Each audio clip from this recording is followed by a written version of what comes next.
ఈ వారం మన guest one of the best investigation officer, పేరు బి వెంకట్ నగేష్ బాబు గారు, 2009 పోలీస్ ఆఫీసర్.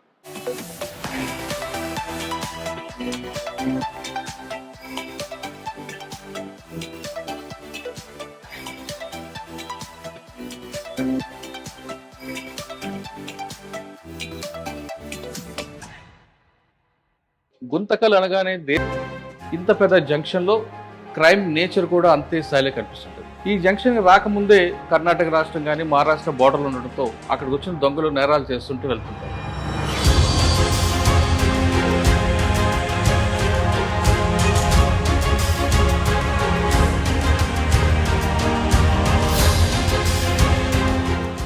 ధర్మవరం దగ్గర ఒక కేసుని చెప్తున్నారు మీరు. హ్యూమన్ పాయింట్ ఆఫ్ వ్యూలో అలాంటి సంఘటనలు ఎవరికి జరగకూడదు, కానీ అలాంటి సంఘటన జరిగింది. ట్రైన్లోనే ఒక ప్రెగ్నెంట్ లేడీని సెక్షువల్ పర్వర్టెడ్ ఫెలోస్ ఉంటారు కదండి, టాయిలెట్స్ కొని వెళ్తా ఉంటే డోర్ పక్కన నిల్చొని, మహారాష్ట్రలో షోలాపూర్ అనే ప్రాంతంలో కొన్ని ఏరియాస్ ఉన్నాయి. వీళ్ళు ఏం చేస్తారంటే కరెక్ట్గా సమ్మర్ టైంలో బయలుదేరుతారు. ఒక సిగ్నల్ పాయింట్ ఎక్కడైతే ఉందో ఆ పాయింట్ని చూసుకొని ఈ పాయింట్ మనం కొడతాం ఈ రోజు అని చెప్పి డిసైడ్ అయిపోయి లోపలికి పోరుసారు వాళ్ళు. మెయిన్ స్లీపర్ కోచెస్ లోనే చైను లాగేది. రూపాయి అదే అర్థమవుతుంది. పోలీసు బాధ్యత కాకుండా ప్రయాణికులు ఏం చేయాలి? స్టార్టింగ్ ఒక ప్లేస్ లో ఎక్కడ, ఎండింగ్ ఒక ప్లేస్. ఉదయం లేచి చూసేసరికి ఆయన బ్యాగ్ పోయి ఉంటుంది. అక్కడ కంప్లైంట్ ఇవ్వాలా లేదా ఎక్కిందరు ఇవ్వాలా, మధ్య ఎక్కడ పోయిందో నాకు తెలియదు. ఫర్ ఎగ్జాంపుల్ విజయవాడలో ట్రైన్ ఎక్కినారు, విజయవాడ నుంచి గుంతకల్ మధ్యలో దొంగతనం అయిపోయింది. వాళ్ళు పొద్దున్న లేచినారు, బ్యాగ్ చూస్తే గోల్డ్ లేదు.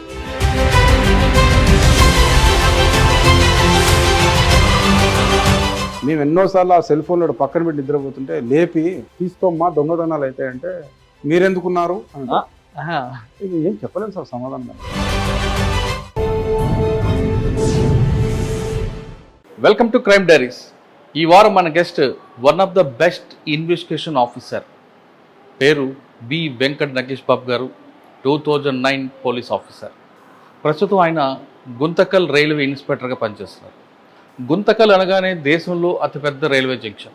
ఇక్కడ దాదాపు 90 ట్రైన్లు వస్తుంటే వెళ్తుంటాయి. ఇంత పెద్ద జంక్షన్లో అన్ని రాష్ట్రాలకు సంబంధించిన ట్రైన్స్ వస్తుంటాయి. అంటే 5 రాష్ట్రాలు కాకుండా దేశం మొత్తం మీద వచ్చిన ట్రైన్స్ అన్నీ కూడా ఇక్కడ ఆగి వెళ్తుంటాయి. ఇక్కడ 24 గంటలు కూడా ట్రైన్లు వస్తుంటాయి వెళ్తుంటాయి. ఇంత పెద్ద జంక్షన్లో క్రైమ్ నేచర్ కూడా అంతే స్థాయిలో కనిపిస్తుంటుంది. ఈ జంక్షన్ రాకముందే కర్ణాటక రాష్ట్రం కానీ మహారాష్ట్ర బోర్డర్లు ఉండడంతో అక్కడికి వచ్చిన దొంగలు నేరాలు చేస్తుంటూ వెళ్తుంటారు.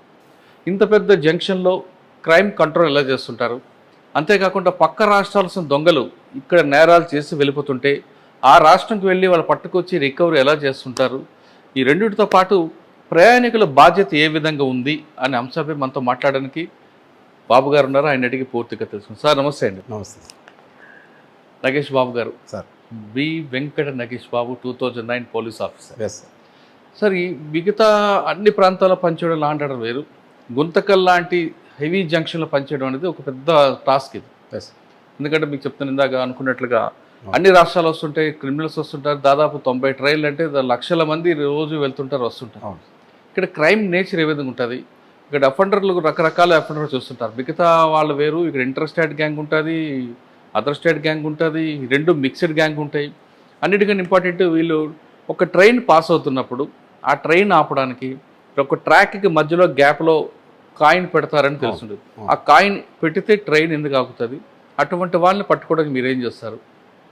పక్క రాష్ట్రాలకు వెళ్తున్నప్పుడు అక్కడ ఎదురైన టాస్క్కి ఛాలెంజ్ ఏంటి? ఈ ప్రశ్నలకు సమాధానం చెప్పే ముందు బి వెంకట నగేష్ బాబు గారు, బై ఛాన్సా బై చాయిస్ యూనిఫామ్ వేసుకోవడానికి? బై చాయిసే సార్. ఆ చాయిస్తో పాటు మీ కుటుంబ నేపథ్యం అసలు చెప్పండి. ఎస్ సార్, మా కుటుంబ నేపథ్యము, మా ఫాదర్ అండ్ మదర్ ఇద్దరు కూడా కర్నూలులో నివాసులే. వాళ్ళకి 4 పిల్లలు, అందులో మా సిస్టర్ ఎల్డర్ మాకు అందరికంటే. తర్వాత 3 బ్రదర్స్ ఉన్నాం మేము. మా 3 బ్రదర్స్లో మా ఎల్డర్ బ్రదర్ వచ్చేసి ఇప్పుడు పోలీస్ డిపార్ట్మెంట్లో కానిస్టేబుల్గా పనిచేస్తున్నాడు. అవునా? ఎస్. ఎక్కడ? తెలంగాణలో పనిచేస్తాడు. ఏం పేరు? వెంకట నాగరాజు. వెంకట్ నాగరాజు కానిస్టేబుల్గా పనిచేస్తున్నాడు. తెలంగాణ ఎక్కడ? తెలంగాణ సిపిఎల్స్లో పనిచేస్తాడు, సిటీ పోలీస్ లైన్లో పనిచేస్తున్నాడు. పోలీస్ ఫ్యామిలీ మీరు? మా అన్న ఫస్ట్ పోలీస్ డిపార్ట్మెంట్లో రావడం జరిగింది. నెక్స్ట్ నేను అప్పుడు బీఎస్సీ బీఈడీ కంప్లీట్ చేశాను. చేసిన తర్వాత నెక్స్ట్ వెంటనే ఎస్ఐ జాబ్స్ ఇవన్నీ పడడం వల్ల మా అన్న ప్రోత్సాహంతో ఈ డిపార్ట్మెంట్లోకి. నాన్నగారు డ్రైవర్గా ఉన్నారు అండ్ రియల్ ఎస్టేట్ బిజినెస్ చేస్తాను. ఎక్కడ? కర్నూలు. కర్నూలు టౌన్.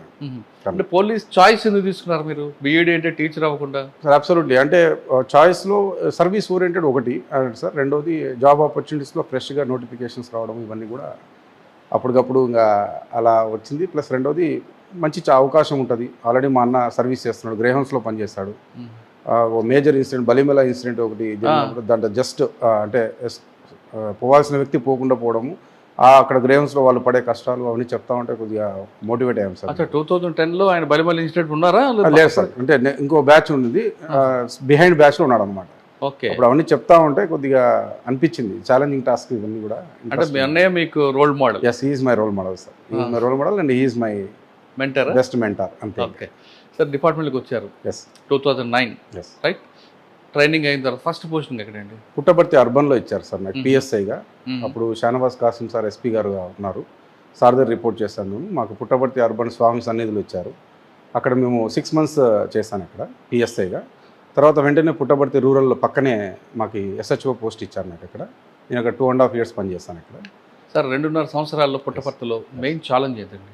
అక్కడ బాబా గారు, అక్కడ దేశ విదేశాల భక్తులు వస్తుంటారు.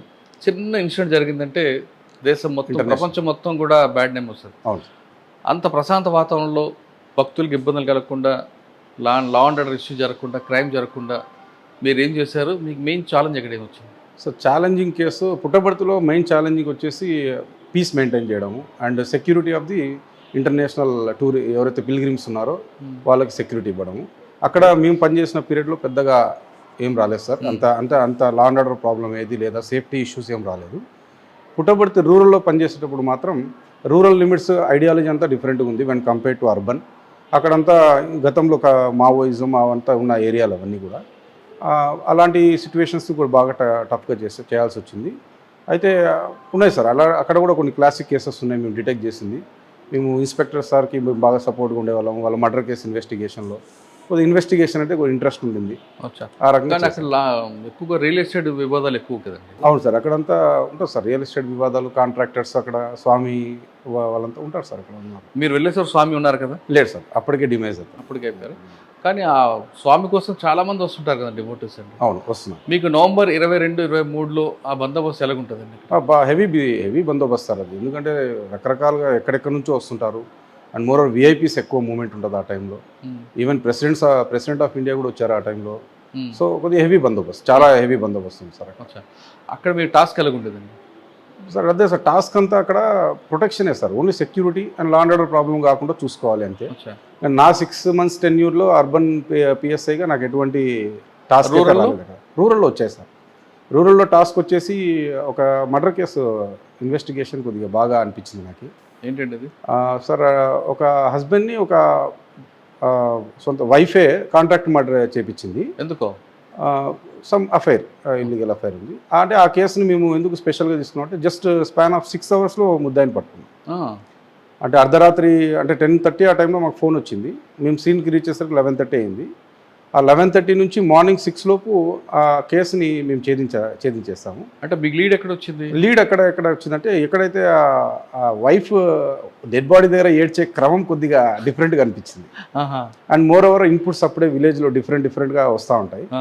ఎవరు చేయించుండొచ్చు అనేది ఫస్ట్ పేరు ఆమెదే ఎక్కువ రివీల్ అయిందనమాట. ఈమె ఇక్కడ ఉంది, మరి డెడ్ బాడీ దగ్గర ఏడ్చే విధానం కొద్దిగా డిఫరెంట్గా అనిపిస్తూ ఉంది అనేది కొద్దిగా మేము ఆమెను అక్కడే సీన్లో ఉండి స్ట్రెస్ చేసాము. అండ్ మోర్ ఓవర్ డాగ్స్ వస్తాయి, మీ పని అయిపోతుందని కొంచెం చెప్పడం వల్ల ఆమె ఫంక్ అయిపోయి చెప్పేసింది విషయము. కానీ కాంట్రాక్ట్ మర్డర్ ఎక్కడ చేయించింది? ధర్మవరం రూరల్లో గొట్లూరు అనే విలేజ్ ఉంటుంది. ఆ విలేజ్లో ఉన్న వ్యక్తులకి కాంట్రాక్ట్ ఇచ్చినారు. ఎందుకండి? మోటివేట్ ఏంటి? మోటివ్ ఏం లేదు సార్, అతను రైతు, మొరటుగా ఉంటాడు మనిషి. ఆయన ఏజ్కి ఈమె ఏజ్కి దాదాపు 20 years డిఫరెన్స్ ఉంది. ఈమె చిన్న ఏజ్ కావడము, అతనిది పెద్ద ఏజ్ కావడము, కొద్దిగా మనిషి కొద్దిగా మొరటుగా ఉండడం ఆమెకు నచ్చలేదు. అండ్ తన కాంజుగల్ లైఫ్ ఇవన్నీ కూడా సరిగా ప్రాపర్గా లేకపోవడం వల్ల వేరే వాళ్ళతో అఫైర్ పెట్టుకోవడం, వాళ్ళతో మాట్లాడుకుని ఈయన కాంట్రాక్ట్ మర్డర్ చేయించాడు. పిల్లలు ఉన్నారు ఆమెకి? లేదు సార్, అప్పటికి లేరు. ఇంకా కాదండి, ఒకవేళ సెక్సువల్ ఇష్యూ వచ్చినప్పుడు ఆయన డైవర్స్ ఇవ్వచ్చు కదా, చంపడం ఎందుకు? సాధించింది అందులో ప్రాపర్టీ ఉంటుంది. అండ్ మోర్ ఓవర్ ఎవరికి అనుమానం రాదు. ఎవరికి అనుమానం, పొలాల్లో ఎక్కడో చంపేస్తే ఎవరో చంపినారు అనుకుంటారు అన్నట్టుగా ఆమె సీన్ క్రియేట్ చేయాలని చూసింది. కానీ అది సక్సెస్ కాదు. కానీ జైలుకి పోయి ఉంటుంది కదా? 100% జైలు పోయారు, అందరికి పంపించేస్తారు. కన్విక్షన్ వచ్చిందా? లేదు, దాంట్లో కన్విక్షన్ అంటే ఇంకా కాంజుగల్ మ్యారిటల్ లైఫ్స్ ఓకే, తర్వాత ఎక్కడికి వచ్చారండి?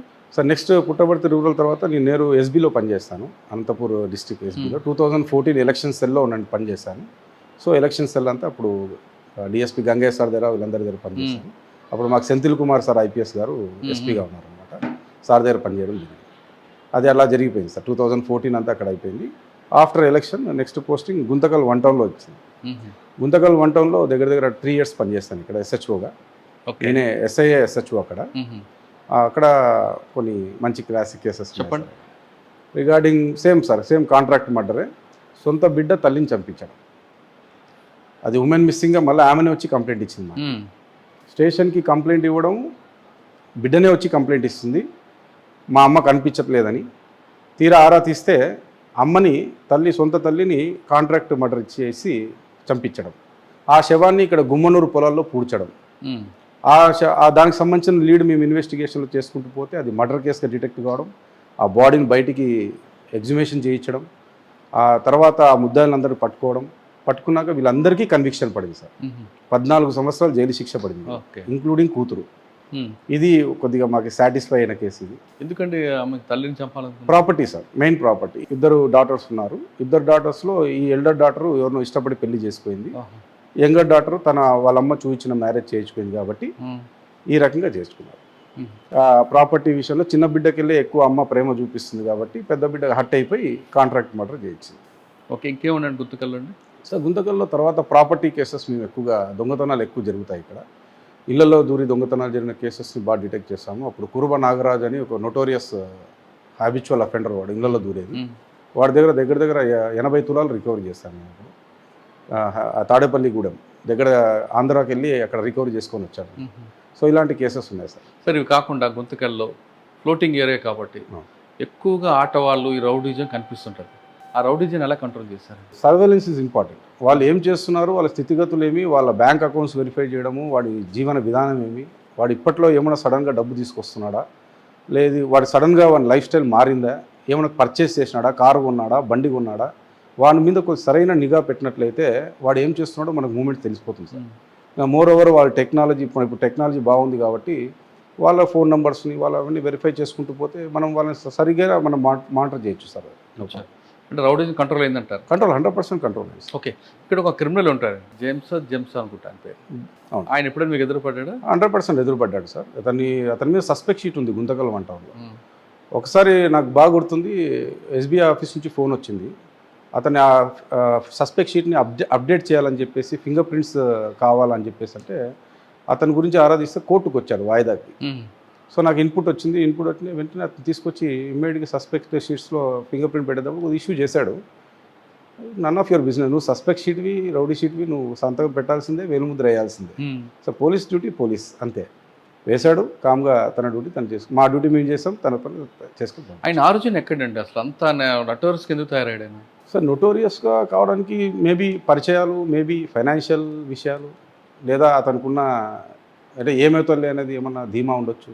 కానీ ఆయనకి చాలామంది పెద్ద పెద్ద పోలీస్ ఆఫీసర్ పరిచయాలు ఉన్నాయి, మీకు ఇప్పుడు ఇబ్బంది పడలేదా? లేదు సార్, అట్లా ఏమి ఇబ్బంది పడలేదు. ఎందుకంటే సార్ నా జ్యూరిస్డిక్షన్ నాకు ఉంటుంది, నా లైన్ నాకు ఉంటుంది, నా లైన్లో నేను ఎక్కడ కాంప్రమైజ్ అయితే కాదు.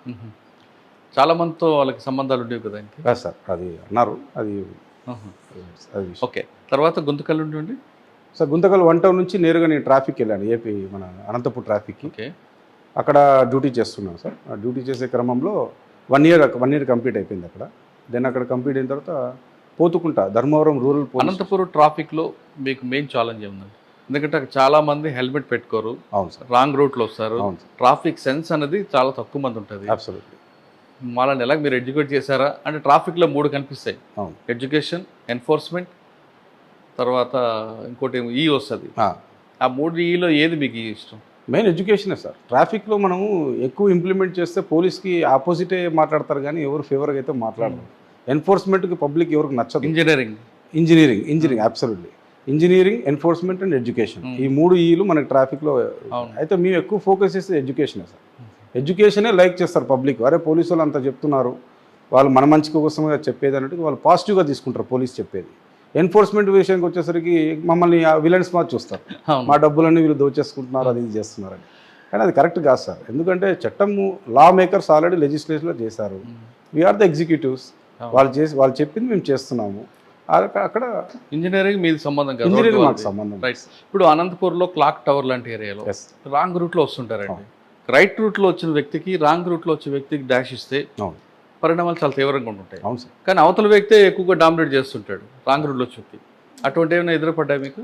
చాలా ఎదురుపడ్డాయి sir. Even drunk and driving చేసేటప్పుడు ఇంకా అది మాకు పెద్ద యుద్ధం లాంటిది అనమాట. నైట్ కరెక్ట్గా 9:30, 10 అవర్స్లో మేము డ్రంక్ అండ్ డ్రైవింగ్ చేసే వెహికల్ని సీజ్ చేసే క్రమంలో ఆ డ్రంక్ చేసిన పర్సన్స్ ఇష్టానుసారం మాట్లాడతారు. వాళ్ళతో మాట్లాడు, నీ సంగతి చూస్తాము, నేను ట్రాన్స్ఫర్ చేస్తాము, ఇవన్నీ జరుగుతుంటాయి సార్. అటువంటి సంఘటన గుర్తుందా చెప్పండి? చాలా ఉన్నాయి సార్. అబ్బా అలాంటి సంఘటనలు మేము డ్రంక్ అండ్ డ్రైవింగ్ అంటే మాకు టాస్క్. ఇంకా అలాంటి వాళ్ళు 10 మంది తారసపడుతుంటారు. మేము ఎలా అయిపోయినామంటే సార్ న్యూట్రల్ అయిపోయాం. ఇంకా వాళ్ళతో ఎందుకు ఆర్గ్యూ చేయాలి అనవసరంగా? ఇప్పుడు వాడు డ్రంక్ అండ్ స్టైల్ ఉన్నాడు, వాడి మైండే వాడి కంట్రోల్ లేదు. వాన్ మైండ్లో కంట్రోల్ లేనప్పుడు నేను పోయి వాన్ మైండ్లో ఎందుకు దూరాలి? సో బెటర్ విని మన ప్రాసెస్ ఏదో కంప్లీట్ చేసుకోవడం. కరెక్టే సార్. ఈ ప్రాసెస్ జరిగే టైంలో వాడు ఇరిటేట్ చేస్తుంటాడు మనం. ఇక్కడ పేషెన్స్. మీరు మార్నింగ్ నుంచి ఉదయం వస్తే డ్యూటీకి సాయంత్రం వరకు ఉంటారు. అవును sir. Traffic drunk and drive అంటే కొంచెం అడిషనల్ డ్యూటీ అది. అవును సార్. మధ్యలో 2 గంటలు గ్యాప్ ఇచ్చినా మీరు మీ మైండ్ కంట్రోల్ తెచ్చుకున్నా ఆయన ఇరిటేషన్ చేసే ముందు ఒక్కోసారి బ్రేక్ అవుతుంటుంది. అటువంటిప్పుడు మీరేమైనా? ఉంటుంది సార్. అలాంటప్పుడు కొద్దిగా ఇప్పుడు కొట్టే పరిస్థితి అయితే లేదు. ఎందుకంటే మాకు అప్పుడు బాడీ ఓన్ కెమెరాస్ అనేవి ఉండేటివి. ఆ బాడీ ఓన్ కెమెరాస్లో ప్రతిదీ రికార్డ్ అయ్యేది. ఈవెన్ డ్రంక్ అండ్ డ్రైవ్ పోయేటప్పుడు కూడా మేము బాడీ ఓన్ కెమెరాస్ వేసుకొని పోయేటోళ్ళం ట్రాఫిక్లో. సో మాకు కూడా ఎవిడెన్స్ అది. వాడు ఎట్లా బిహేవ్ చేస్తుంటారా? అది రొటీన్ సార్. ఇంకా అది రొటీన్ సిలబస్. ఇది ఈవెన్ చలాన్ వేస్తేనే ఫోన్లు చేస్తున్నారు. 130 రూపాయలు చలాన్ వేస్తేనే ఎమ్మెల్యే గారితో మాట్లాడండి అనే పరిస్థితి ఉంది అనమాట. అప్పుడు మేము చెప్తుంటే మీ లా చేసిందే వాళ్ళు వాళ్ళు చెప్పింది మేము చేస్తున్నాం అన్నట్టు మేము కన్విన్స్ చేసుకుంటూ పోయేటాం అనమాట. ఇక్కడ తాగే ఎక్కువ డ్రంక్ అండ్ డ్రైవ్లో అమ్మాయిలు కూడా దొరుకుతారా? ఒక అబ్బాయిలు తక్కువ సార్, చాలా తక్కువ. అంత అడ్వాన్స్గా ఏం లేదు ఇక్కడ. ఎక్కువ మెన్నే మనకి డ్రంక్ అండ్ డ్రైవింగ్ దొరికేది. అనంతపూర్ తర్వాత ఎక్కడ కూర్చొని ట్రాఫిక్ తర్వాత? అనంతపూర్ ట్రాఫిక్ తర్వాత నేరుగా నాకు పోతుకుంటే అవకాశం ఇచ్చారు సార్. అప్పుడు జీవీజీ అశోక్ కుమార్ సార్ ఉండే మనకి ఎలక్షన్ టైంలో. సార్ అప్పుడు పిలిపించి ట్రాఫిక్ నుంచి నువ్వు బెటర్ గో టు పోతుకుంటాను సార్. పోతుకుంటా అప్పటికి ఎవరు సుముఖంగా ఉండేవాళ్ళు కాదు. ఎందుకు? 3 monthsలో ఎలక్షన్ అనమాట.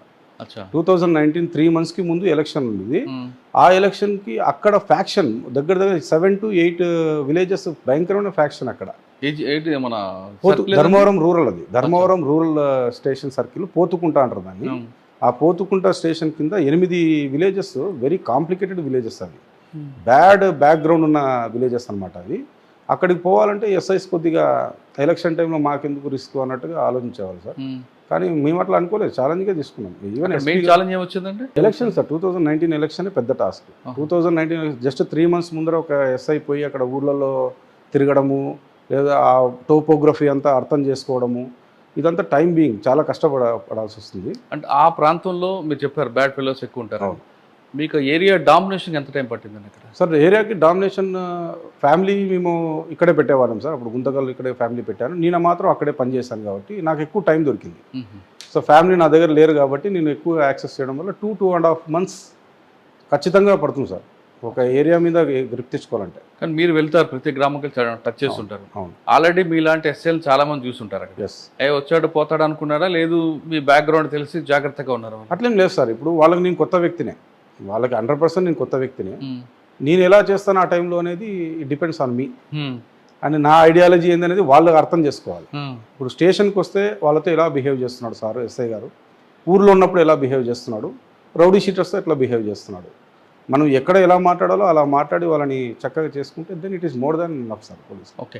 పోతుకుంట్లో మీకు ట్రబుల్ మాంగర్స్ ఎవరండి? ఎంతమంది? చాలా మంది ఉన్నారు సార్. రౌడీ షీటర్స్ దాదాపు 80 నుంచి 90 మంది దాకా షీట్స్ ఉన్నాయి. వెరీ నోటోరియస్ జ్యూరిస్డిక్షన్ అది. అక్కడ గతంలో అంతే సార్, బాంబులు వేసుకునేది, ఒక్కొక్కరు మర్డర్ జరిగితే ముగ్గురిని చంపడము, కొన్ని ఇన్సిడెంట్స్ జరిగాయి. కొన్ని చోట్ల కామరెడ్డిపల్లి అనే ఒక విలేజ్ దగ్గర స్టేట్ ఇష్యూ అయింది అది. తర్వాత రాయల్ చెరువు అనే చోట 2004 ఎలక్షన్స్ టైంలో అక్కడ ముగ్గురిని చంపారు. సిసి కొత్తకోట అని ఒక విలేజ్ ఉంది, అక్కడ 7 మందిని చంపారు. అట్లా చాలా రకరకాల సార్ అటువంటి బ్యాడ్ ఫెలోస్ని అనంతపూర్లో గతంలో పనిచేసిన ఒక ఎస్పీ ఉదయం లేచిన వెంటనే బ్యాడ్ ఫెలోకి కళ్ళ ముందు పోలీసులు కనబడాలి అని తీసుకొచ్చి కౌన్సిలింగ్ చేయించేవారు. Super sir. దాని ఇంపాక్ట్ ఉంది కాబట్టే ఇప్పుడు పోలీసింగ్ ఈ మాత్రమే జరుగుతుంది. ఆ ఇంపాక్ట్ ఇప్పటికీ నడుస్తుంది. 100% ఉంటుంది సార్. ఆ భయమే నడిపిస్తుంది సార్. 100% బాగా చేస్తారు ఆ సార్ ఆఫీసర్స్ అందరూ. వాళ్ళ ఐడియాలజీ డిఫరెంట్ సార్. ఇప్పుడు చేశారు, చాలామంది కూడా అదే పంతాలోనే ఉన్నారు.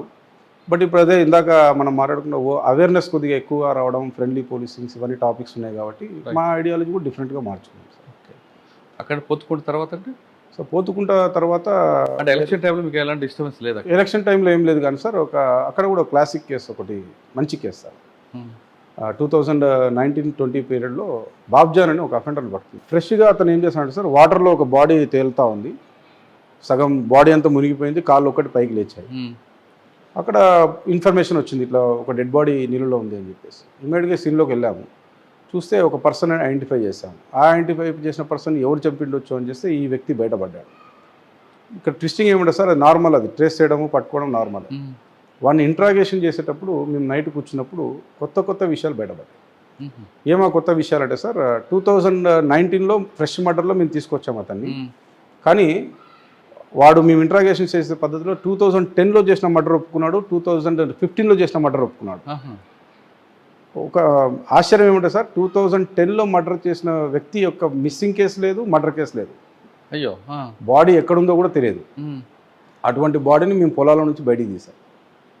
అప్పటికి ఉంది అది, అప్పటికి decompose, high decomposed, only bones ఉన్నాయి, వెంట్రుకలు అక్కడక్కడ ఉన్నాయి. ఆ బాడీని మేము 2010 సంబంధించిన బాడీని బయటికి తీసాం. 2019 అంటే దగ్గర 10 సంవత్సరాల గ్యాప్ తర్వాత ఆ చంపిన వ్యక్తి ఒప్పుకోవడం వల్ల ఆ బాడీని బయటికి తీయాల్సి వచ్చింది. చంపిన వ్యక్తి ఒప్పుకోవడం వల్ల ఆ బాడీ బయటికి తీయాల్సి. ఆయన ఎవరండి చనిపోయిన వ్యక్తి? ఎవరు? అతను వచ్చేసి అక్కడే సార్, వాడు ఈ ముద్దాయికి కో అఫెండర్ ఒకప్పుడు. వీళ్ళని రాయదుర్గంలో ఆటోలు టైర్లు దొంగతనం చేసే కేసులో పట్టుకుంటే ఫస్ట్ చనిపోయిన వ్యక్తిని పట్టుకున్నారు పోలీసు వాళ్ళు. పట్టుకున్నప్పుడు వాడు వీని పేరు చెప్పినాడని చెప్పేసి వీని తీసుకుపోయి మర్డర్ చేసినారు. అంటే వాళ్ళ ఫ్యామిలీ మెంబర్స్ ఎవరు కూడా కంప్లీట్ ఎక్కడో ఊరు వదిలేసి వెళ్ళిపోయాడు, ఎక్కడో బతుకుంటున్నారులే అనుకున్నారు సార్. అప్పటిదాకా మేము చెప్పేంత వరకు అది చనిపోయిన సంగతి కూడా తెలియదు. అలాంటి కేసుని డిటెక్ట్ చేశాము. తర్వాత 2015లో ఒక మర్డర్ కేసు, అది రోడ్ యాక్సిడెంట్ కింద క్లోజ్ చేశారు. కానీ అది దృశ్యం టైప్లోనే జరిగింది, సినిమా మాదిరి.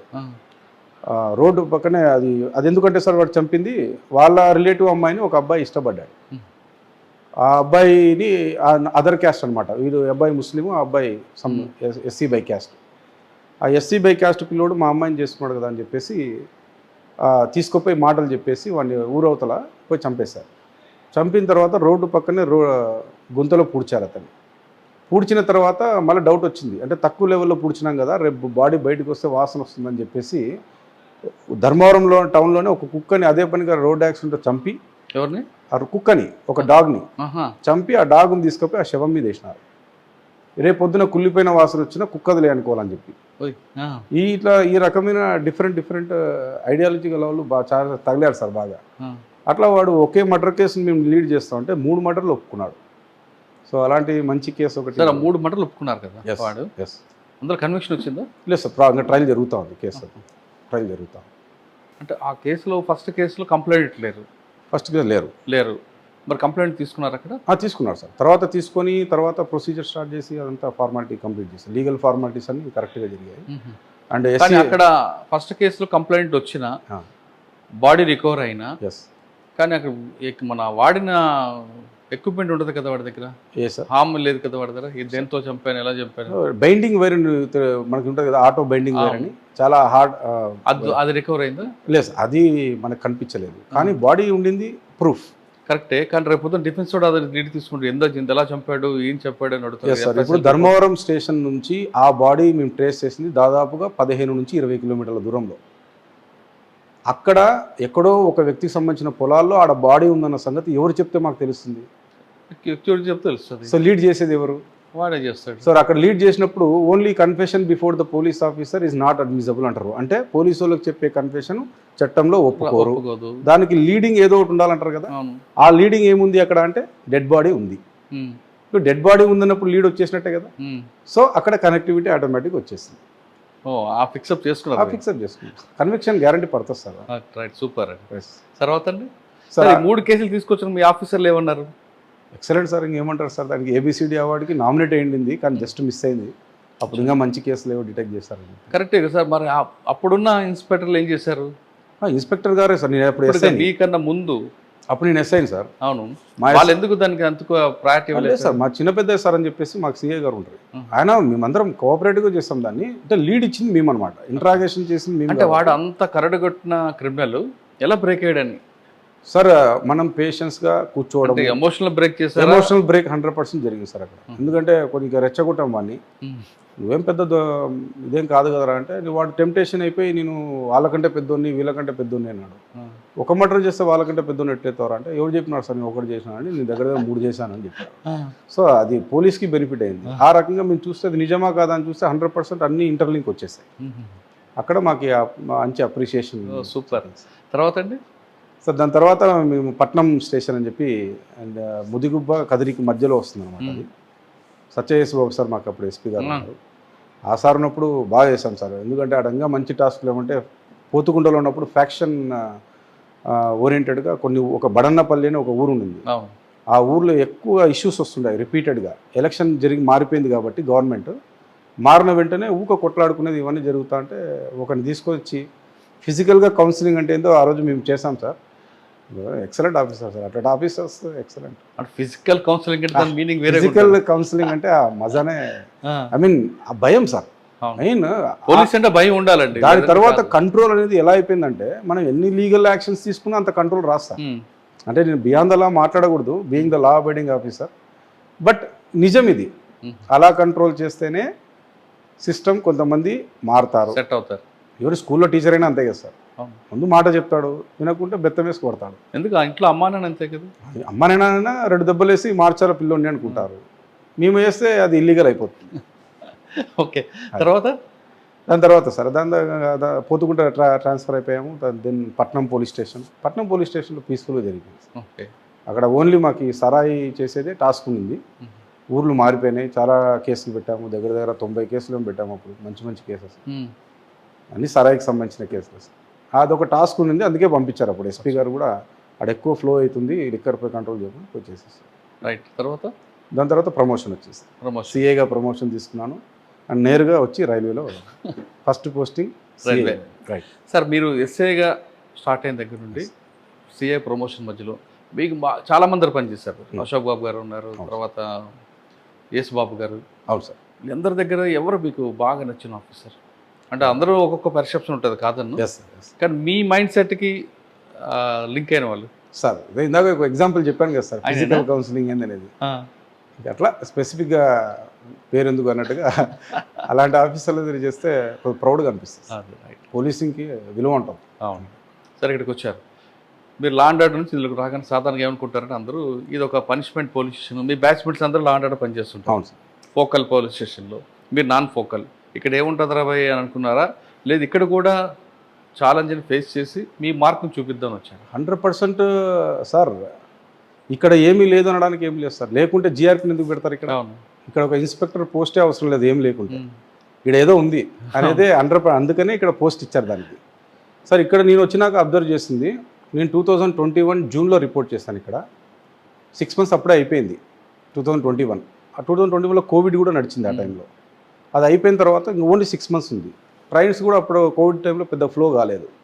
ఒక్కసారిగా తగ్గిన తర్వాత ట్రైన్స్ అన్నీ బాగా ఫ్లో అయినాయి. ట్రైన్స్ ఎప్పుడైతే ఫ్లో అయినాయో మళ్ళీ అఫెన్సెస్ స్టార్ట్ అయినాయి. స్టార్ట్ అయితే ఓకే, ఎలా ఉంటుంది అబ్బాయి ఇక్కడ దొంగతనం అంటే క్లూలెస్ నుంచి క్లూలోకి పోవాలి కదా, ఎలా ఉంటుంది అని చూస్తే లక్కీగా సార్ మీరు నమ్మరు, ఒక నోటోరియస్ క్రిమినల్ని పట్టుకున్నాము. ఒక బీటెక్ స్టూడెంట్ చదివిన పిల్లోని, బీటెక్ స్టూడెంట్ చదివిన పిల్లోడు ఉమేద్ అలీ జిన్నా అతని పేరు, హైదరాబాద్ నుంచి. అతని గురించి ఇన్ఫర్మేషన్ తీసి నీట్గా సెర్చ్ చేస్తే అతని దగ్గర మేము 67 తులాల బంగారు రికవరీ చేశాం. ఒకటే ఫస్ట్ బాలే 6 పడిపోయింది. 6? ఎస్. ఎలా పడిపోయిందంటే సార్, నీట్గా విత్ ప్రూఫ్, వాడు రిజర్వేషన్స్ ఎవ్రీథింగ్ టాలీ చేసుకొని, వాడు ఎక్కడెక్కడ తిరిగాడో మొత్తం మ్యాపింగ్ చేసుకొని కొట్టేస్తాం. ఎలా అండి ఒకసారి చెప్పండి ఆపరేషన్? సార్, కంప్లైంట్ ఎవరు సార్? కంప్లైంట్ కాదు, డైరెక్ట్గా మేము ఇక్కడ కంప్లైంట్ ఆల్రెడీ కొన్ని కేసెస్ రిపోర్ట్ అయినాయి. ఈ కేసెస్ రిపోర్ట్ అయిన కేసులు తీసుకున్నారు, డేట్స్ అవన్నీ తీసుకున్నాము. డేట్స్ అన్నీ నోట్ చేసుకున్నాము, ఏ ట్రైన్లో జరిగాయి ఆ ట్రైన్ నోట్ చేసుకున్నాము. సరే, take the reservations of all those trains. Reservation అన్ని కలెక్ట్ చేస్తాము. రిజర్వేషన్స్ కలెక్ట్ చేస్తే ఒక కామన్ నేమ్ కనబడుతుంది ప్రతి చోట.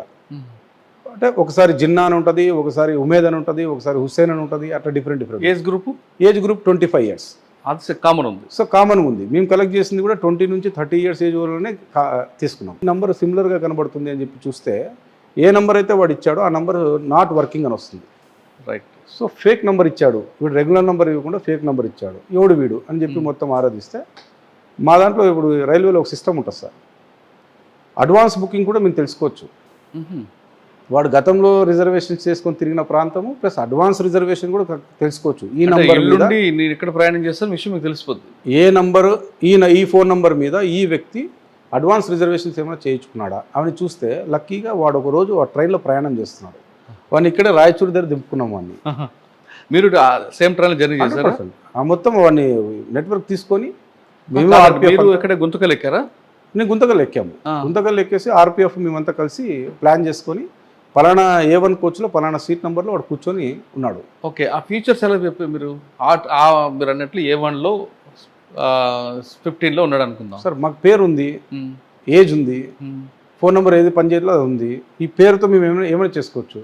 టీసీ పేరు నేనున్నాను అనుకోండి, లేదా నా టికెట్ వేరే వాళ్ళకి అమ్మాను అనుకోండి, సింగిల్ అఫెండర్ కదా సార్ ఇతను. ఓకే. వేరే ఆప్షన్ ఎక్కడ ఉందంటే సింగిల్ అఫెండర్ ఇతను. టీసీ దగ్గరికి పోయి ఈ పేరు గల వ్యక్తి ఎక్కడున్నాడు అంటే చెప్పేస్తాడు అతను. పలానా A1 కోచ్లో పలానా బర్త్లో ఉన్నాడు అక్కడ చెప్పేస్తే ఇమ్మీడియట్గా అక్కడికి పోయాము.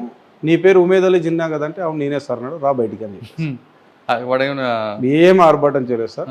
హ్యాపీగా మేము ఏం చెప్పాలో వాడు అన్నీ కన్ఫెస్ అయినాడు. కొద్దిగా రికవరీ విషయంలో ఇబ్బంది పెట్టాడు. ముందు తమిళనాడుకి తీసుకుపోయినాడు, చెన్నైకి పోతే అక్కడ రికవరీ కొద్దిగా ఇచ్చాడు. దాని తర్వాత ఇక్కడ కాదు సార్ హైదరాబాద్లో మేజర్ రికవరీ. వాడు నేటివ్ కూడా నేను హైదరాబాద్. ఓకే. హైదరాబాద్లో మేజర్ రికవరీ అంటే అక్కడికి వెళ్ళేసి మొత్తం రికవరీ చేసుకొని వచ్చేస్తాం. అక్కడికి వెళ్ళారు, రికవరీకి వెళ్ళారు మీరు? సాధారణంగా లాండ్ ఆర్డర్ పోలీసులు వెళ్తే రికవరీ లోకల్ పోలీసుల ద్వారా వెళ్తారు, ఇస్తారు. అవును. జీఆర్పీ అనగానే ప్రతి ఒక్కరికి కూడా ఒక చులకన భావం ఉంటుంది. రైల్వే పోలీసు ఇచ్చేవాళ్ళు వాడికి ఏమి ఇద్దామలే అన్న భావనలు ఉంటారు. మరి రికవరీ ఎలా వసూలు చేశారు మీరు? సార్ రైల్వేని మీరు అన్నట్టుగా తక్కువ చేసి మాట్లాడచ్చు, లేదా ఎక్కువ చేసి కూడా మాట్లాడచ్చు. సెంట్రల్ గవర్నమెంట్ ఈడ కనుక కేసులు పెడితే నువ్వు అయిపోతావు కూడా అని చెప్తే ఎవడన్నా కూడా కొద్దిగా ఫంక్ అవుతాడు. హైదరాబాద్లో ఎక్కడ రికవరీ అయింది మీరు నమ్మరు సార్. పాత బస్తీ ఏరియాలో, పాత బస్తీ చార్మినార్కి దగ్గరగా ఉన్న ఒక అతి చిన్న గోల్డ్ షాప్ అది. అక్కడ వాడు ఆ ప్రాపర్టీని అంతా డిస్పోజ్ చేస్తే వాడిని లిఫ్ట్ చేయడానికి కూడా మేము అంటే కామాఫ్లేజ్ అంటారు దీన్ని. మేము కూడా ముస్లిం డ్రెస్ వేసుకొని ఆ డ్రెస్సెస్ వేసుకొని టోపీ పెట్టుకొని అతని షాప్లో పోయి అవి ఇవి మాటలు చెప్పి సలాం వాలేకుం అస్సలాం అని చెప్పి ఇవన్నీ మాట్లాడుకొని అవన్నీ చెప్పి సినిమాటిక్గా తీసుకొచ్చాం బయటికి. తీసుకొచ్చిన తర్వాత వాడు ఈజీగా చూస్తేనే ఈ వ్యక్తిని చూస్తేనే కన్ఫెస్ అయినాడు. ఈ వ్యక్తిని చూస్తేనే అర్థమైపోయింది ఎవడరా వీడంటే సార్ పలానా దొంగ సార్ అన్నాడు. సరే గుడ్, ఏం మరి అంటే సార్ ఇచ్చాడు సార్ ప్రాపర్టీ, అయిపోయింది. అంతేగాని జరుగుతాయి సార్, అవన్నీ జరుగుతాయి. అయినా కూడా రైల్వే కేసుల్లో వేలు పెట్టడానికి భయపడతారు కదా సార్. మొత్తం రికవర్ అయింది. మొత్తం రికవర్ 600 చేస్తున్నాడు అడిగారా?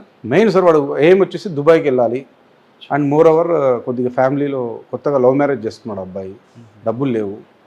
సో మనిషి చూడడానికి చాలా స్మార్ట్గా ఉంటాడు. ఎవడు అసలు ముద్ద అని అనుకోడు, అఫెండర్ అనుకోడు, నీట్గా స్మార్ట్గా షేవ్ చేసుకుంటాడు, షూ వేసుకుంటాడు. ఎవరిని టార్గెట్ చేయాలో వాళ్ళని టార్గెట్ చేసుకుని వాళ్ళ ప్రాపర్టీ కొట్టేసుకొని దిగేస్తాడు. ఓకే. ఈ లైన్ ఎందుకు ఇచ్చుకున్నాడు? ఈ లైనే కాదు సార్, వాడు మొత్తం మీరు నమ్మరు నెల్లూరు, రేణిగుంట, కేరళ, తమిళనాడు ఈ ఏరియాలంతా దొంగతనం చేస్తాడు.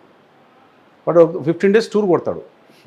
15 days హైదరాబాద్ వదిలేస్తే మళ్ళీ తిరిగి సౌత్ ఇండియా మొత్తం కవర్ చేసుకొని 15 daysకి వాడి చేతిలో ప్రాపర్టీ. ఒకవేళ హ్యూజ్ ప్రాపర్టీ కనుక దొరికితే ఇమ్మీడియట్గా ఎయిర్పోర్ట్కి పోతాడు, ఫ్లైట్ ఎక్కేసి హైదరాబాద్కి వెళ్ళిపోతాడు. అంటే సరిపోదా డబ్బులు? ఎంత ఎన్ని చేసినా ఇన్ని ట్రైన్లు కొట్టినా వాడికి? లేదు సార్, ఎట్లా సరిపోతుంది? ఇప్పుడు కొట్టేసాం దొంగతనము, లాట్ ఆఫ్ మనీ దొరికింది, అయిపోయింది, మళ్ళీ కావాలా? సో ఇది ఈజీ యాక్సెస్ అయినప్పుడు నేను ఎందుకు వదులుతాను ఆ ప్రాసెస్? ఓకే. వాడు ఇప్పుడు ఎక్కడున్నాడండి? వాడు ఇప్పుడు అంటే కేసు ట్రయల్ నడిచింది, అంతా అయిపోయింది, దాదాపు 1 సంవత్సరం రోజులు లోపలే ఉన్నాడు.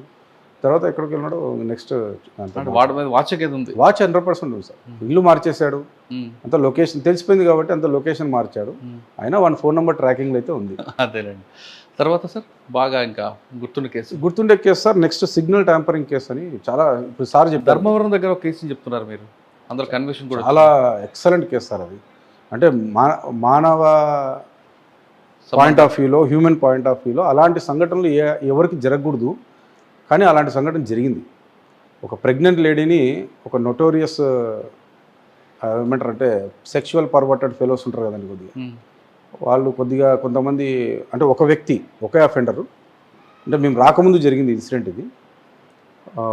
అదే బాత్రూమ్స్ కానీ టాయిలెట్స్ కానీ వెళ్తా ఉంటే డోర్ పక్కన నిల్చొని ఆమె ట్రైన్లోనే మిడ్ నైట్ ఆ టైంలో ఆమెను బయటికి పుష్ చేసినాడు. అయ్యో, ఆమె ప్రెగ్నెన్సీ కూడా పోయింది అనుకుంటాను నాకు తెలిసి. ఎందుకంటే ఎంత బికాస్ ఆఫ్ ఆర్నమెంట్స్ కోసము అండ్ సమ్ అదర్ థింగ్. అది పాపం ఆమె చాలా అసలు చాలా హైలైట్ అయింది సార్ కేసు అది. అప్పుడు మోహన్ ప్రసాద్ సార్ అని చెప్పి సిఏ గారు ఉన్నారు అప్పుడు ధర్మవరంలో, అండ్ రమేష్ బాబు అని చెప్పి మన రమేష్ బాబు సార్ అని చెప్పి తిరుపతి డిఎస్పీ ఉన్నారు. ఛాలెంజింగ్గా తీసుకున్నారు ఆ కేసుని. ఇమ్మీడియట్లీ వాడిని పట్టేసుకున్నారు, వాడిని రిమాండ్ పెట్టినారు. ఇప్పుడు 14 years కన్విక్షన్ పడింది వానికి. సూపర్. వాడు అంత ఈజీగా దొరికాడు సార్? అంత ఈజీగా దొరకలేదు సార్, పాపం వాళ్ళు చాలా కష్టపడ్డారు. దాదాపు 7-8 days వాళ్ళు వదిలేశారు. ఇంకా మొత్తం ఫీల్డ్లో తిరుగుతున్నారు. వినుకొండ అనే ప్రాంతంలో దొరికాడు వాడు. అది ఎక్కడో సీసీ కెమెరాలో వన్ ఫుటేజ్ రంగు కలర్ షర్ట్ బట్టి క్యాచ్ చేసినాడు. వాడు ఆ కన్ఫెస్ కూడా అయినాడు, ఆ కేసు అది ఒప్పుకున్నాడు. ఆమె కూడా వీడియో అని చెప్పేసి అలాంటి మంచి క్లాసిక్ కేసు. అంటే చెప్పేది ఏమన్నా సార్, రైల్వే ప్యాసింజర్స్ ఎంతసేపు డబ్బులు నగలు తీసి పెట్టుకునేదే కాకుండా మిడ్ నైట్లో దయచేసి యూరినల్స్కి పోయేటప్పుడు ఒక్కరు మాత్రం పోవద్దండి. మరి ఎలా సెక్యూరిటీ అంటే ఇప్పుడు వాకిళ్ళ దగ్గర ఎవరు వెయిట్ చేస్తుంటారు, ఎవరు క్యాచ్ చేయలేరు కదా సార్. వాడు అడ్వాంటేజ్ తీసుకోవడానికి ఏదైనా చేస్తారు. అంటే ట్రైన్లో జర్నీ చేసే వాళ్ళు మేల్ ఆర్ ఫిమేల్ ఒంటరిగా మాత్రం యూరినల్కి వెళ్ళకూడదు సార్. అంటే అవకాశం ఇప్పుడు ఒకరే ప్రయాణం చేస్తున్నప్పుడు తప్పదు, కానీ ఎందుకన్నా మంచిది కొద్ది ప్రికాషన్స్ తీసుకొని, అంటే 9 o'clockకి 10 o'clockకి మనం ఆ ప్రాసెస్ని కంప్లీట్ చేసుకొని అర్లీ మార్నింగ్ వరకు కొద్దిగా పేషెన్స్తో ఉండి మరి మార్నింగ్ అవర్స్లో పోతే అప్పుడు అందరూ తిరుగుతుంటారు కాబట్టి ప్రాబ్లం లేదు సార్. 1 గంటకి 2 గంటలకి. కానీ వాష్రూమ్కి వస్తున్నప్పుడు ఆల్రెడీ డోర్ దగ్గర కొంతమంది ఉంటారు. అవును సార్. మరి అప్పుడు ఏం చేయమంటారు? అది సార్, అది టైమింగ్స్ ఈజ్ ఇంపార్టెంట్. నేను చెప్పేది మిడ్ నైట్లో అనవసరంగా మనం అంటే ఆ టైంలో మిడ్ నైట్లో మనం లేచిపోయేటప్పుడు వాడు ఆ సిచ్యువేషన్ అడ్వాంటేజ్ తీసుకొని ట్రై చేస్తాం. రైట్. ఆ టైం కాకుండా అర్లీగానే ముందే పోయి చేయడము, లేదా వాటర్ తక్కువ తీసుకోవడము. అంటే ఇవన్నీ మేము చెప్పొచ్చో లేదో తెలియదు కానీ సార్, పర్వాలేదు. బట్ ఎందుకు చెప్తున్నాము అంటే ఛాన్సెస్ అది జరగడానికి ఎక్కువ ఉన్నప్పుడు మనం ఇది కొద్దిగా ఈ ఒక్క రోజు జర్నీ జాగ్రత్త తీసుకుంటే మంచిదే కదా అని చెప్పి ఆ పాయింట్. అది ఓకే. తర్వాత ఇంకోటి చెప్తున్నారు sir, train signal tampering. Signal tampering అనేది వెరీ వెరీ టఫెస్ట్ సబ్జెక్ట్ ఇక్కడ. దీన్ని ఎలా చూస్తారంటే signal tampering case equal to murder case మాత్రం చూస్తారు. రైల్వే మర్డర్ కేసు అంటుంది. ఆర్పిఎఫ్ వాళ్ళు చాలా సీరియస్గా తీసుకుంటారు. ఎందుకంటే సార్ మెకానిజంని కట్ చేయడం. ట్రైన్ ఒక 70-80 కిలోమీటర్ల స్పీడ్లో పోతూ ఉంటుంది. దాన్ని సడన్గా ఆపాలి అంటే అది ఒక మెకానిజం వాడు డిఫెక్ట్ చేస్తే మొత్తం ఏదైనా జరగవచ్చు ట్రైన్కి. ఆ ట్రైన్లో ఎంతోమంది ప్రయాణం చేస్తుంటారు. వాడు సడన్గా ఏదైనా జరగరాని జరిగితే మొత్తం ట్రైనే కొలాప్స్ అయిపోతుంది. కాబట్టి అంత సీరియస్గా తీసుకుంటారు ఆ కేసు. ఈ సిగ్నల్ ట్యాంపరింగ్ కేసు ఆర్పిఎఫ్ తీసుకుంటారు, జిఆర్పి తీసుకుంటారు, ఇద్దరం తీసుకుంటాం సార్. జిఆర్పి వచ్చేసి వాళ్ళ చైన్లు లాగే కేసు మేము ఇన్వాల్వ్ అవుతాము. ఆ సిగ్నల్ని కట్ చేసే కేసు మాత్రం ఆర్పిఎఫ్ వాళ్ళు కేసు కడతారు. ఏ సెక్షన్ పెడతారండి అందులో? సార్ వాళ్ళు వచ్చేసి 174 railway act, 174 railway property act ప్రకారం వాళ్ళు దాని మీద సిగ్నల్ సబోటేజ్ అని చెప్పి ఈక్వల్ టు మర్డర్ కేసు. వాళ్ళకి ఈ మర్డర్ కేసుతో సమానం ప్రాపర్టీ విషయంలో. మనకి చైన్ స్నాచింగ్స్ లాగుతారు కాబట్టి మనం రెగ్యులర్ రాబరీ కేసులు అవి కట్టుకుంటాం. అయితే ఈ సెక్షన్ ఆఫ్ పీపుల్ ఎవరున్నారంటే సార్ బాగా యాక్టివ్గా మహారాష్ట్రలో ఉన్నారు. మహారాష్ట్రలో షోలాపూర్ అనే ప్రాంతంలో కొన్ని ఏరియాస్ ఉన్నాయి. వీళ్ళు ఏం చేస్తారంటే కరెక్ట్గా సమ్మర్ టైంలో బయలుదేరుతారు. కరెక్ట్గా ఈ వర్షాలు తక్కువ ఉన్న టైంలో బయలుదేరేసి ఒక పాయింట్ని చూజ్ చేసుకుంటారు వాళ్ళు మ్యాపింగ్లోనే. గుంతకల్ అయితే చేయరు, జంక్షన్ గుంతకల్ పక్కన ఏదైతే చిన్న రైల్వే స్టేషన్ ఉందో ఆ రైల్వే స్టేషన్ని చూజ్ చేసుకుంటారు. ఆ రైల్వే స్టేషన్కి లోకల్ ట్రైన్లో ముందే పోయి చేరుకుంటారు. లోకల్ ట్రైన్లో చేరుకున్న తర్వాత దిగి అక్కడ మనుషులు ఎవరు దిగని ప్రదేశం కాబట్టి అక్కడే భోజనాలు అవన్నీ తెచ్చుకుంటారు, తినేస్తారు. అక్కడ నుంచి ట్రాక్ పైన నడుచుకుంటూ వెళ్ళి ఒక సిగ్నల్ పాయింట్ ఎక్కడైతే ఉందో ఆ పాయింట్ని చూసుకొని ఈ పాయింట్ మనం కొడతాం ఈరోజు అని చెప్పి డిసైడ్ అయిపోయి కొట్టేస్తారు. ఎప్పుడైతే సార్ సిగ్నల్ని వైరింగ్ ఉంటుంది, ఆ వైర్ని కట్ చేస్తే ఆటోమేటిక్గా గ్రీన్ లైట్ పన్న సిగ్నల్ రెడ్లోకి మారుతుంది. రెడ్లోకి మారిపోయిందంటే ఇంకా ఆటోమేటిక్గా ట్రైన్ ఆగాల్సిందే. లోకో పైలట్ ఎట్టి పరిస్థితుల్లో ముందుకు పోనివ్వడు బండిని, అది క్లియరెన్స్ వచ్చేంత వరకు. ఈ టైంలో ఏం చేస్తారు, ఒక్కసారిగా స్లీపర్ కోచెస్లో రష్ అయిపోయి లోపలికి పోరు సార్ వాళ్ళు. మనిషి మీద మనిషి ఎక్కుతాడు, దాన్ని హ్యూమన్ ల్యాడర్ అంటారు. మనిషి పైన మనిషి ఎక్కేసి చేతులు పెట్టి ఎట్లా పడితే అట్లా ఎన్ని చైన్లు లాగాలంటే అన్ని చైన్లు లాగేస్తారు. అలాంటి సంఘటన మాకు 2 స్లీపర్ కోచ్లో మెయిన్ స్లీపర్ కోచెస్లోనే చైన్లు లాగేది. చైన్ స్నాచింగ్ జరిగేదంతా కూడా స్లీపర్ కోచెస్లోనే ఎక్కువగా జరుగుతాయి. అది ఎవరికి జరుగుతాయంటే సార్ కిటికీల దగ్గర లేదా డోర్కి దగ్గర ఎవరికైతే రిజర్వేషన్ అయిందో లేడీస్కి వాళ్ళనే టార్గెట్ చేసి ఈజీగా దిగేస్తారు. వాళ్ళకి బండి ఎంత స్పీడ్లో పోతున్నది అనవసరం, లాగేస్తారు, దిగేస్తారు. సార్ ఈ విధంగా ఎంతమంది గ్యాంగ్ ఉంటారండి?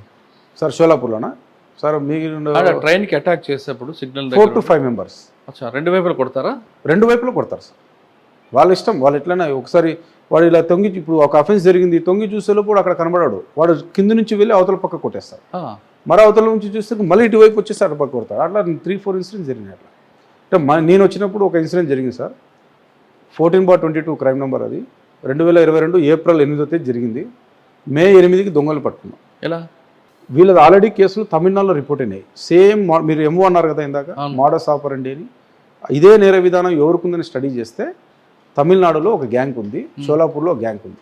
ఈ షోలాపూర్ గ్యాంగ్ వాళ్ళు తమిళనాడులో వాయిదాకు పోయి వస్తున్నారు. ఆ రోజు వాయిదాకు పోయి వస్తున్న రోజు వీళ్ళు మూమెంట్ కనబడింది. నాకు కనబడితేనే మీరు నమ్మరు సార్, ఎగ్జాక్ట్ 2 నకిలీ చైన్, అంటే వాళ్ళు లాగినారు ఎక్కడ గూడూరు దగ్గర చైన్ స్నాచింగ్ చేసినారు.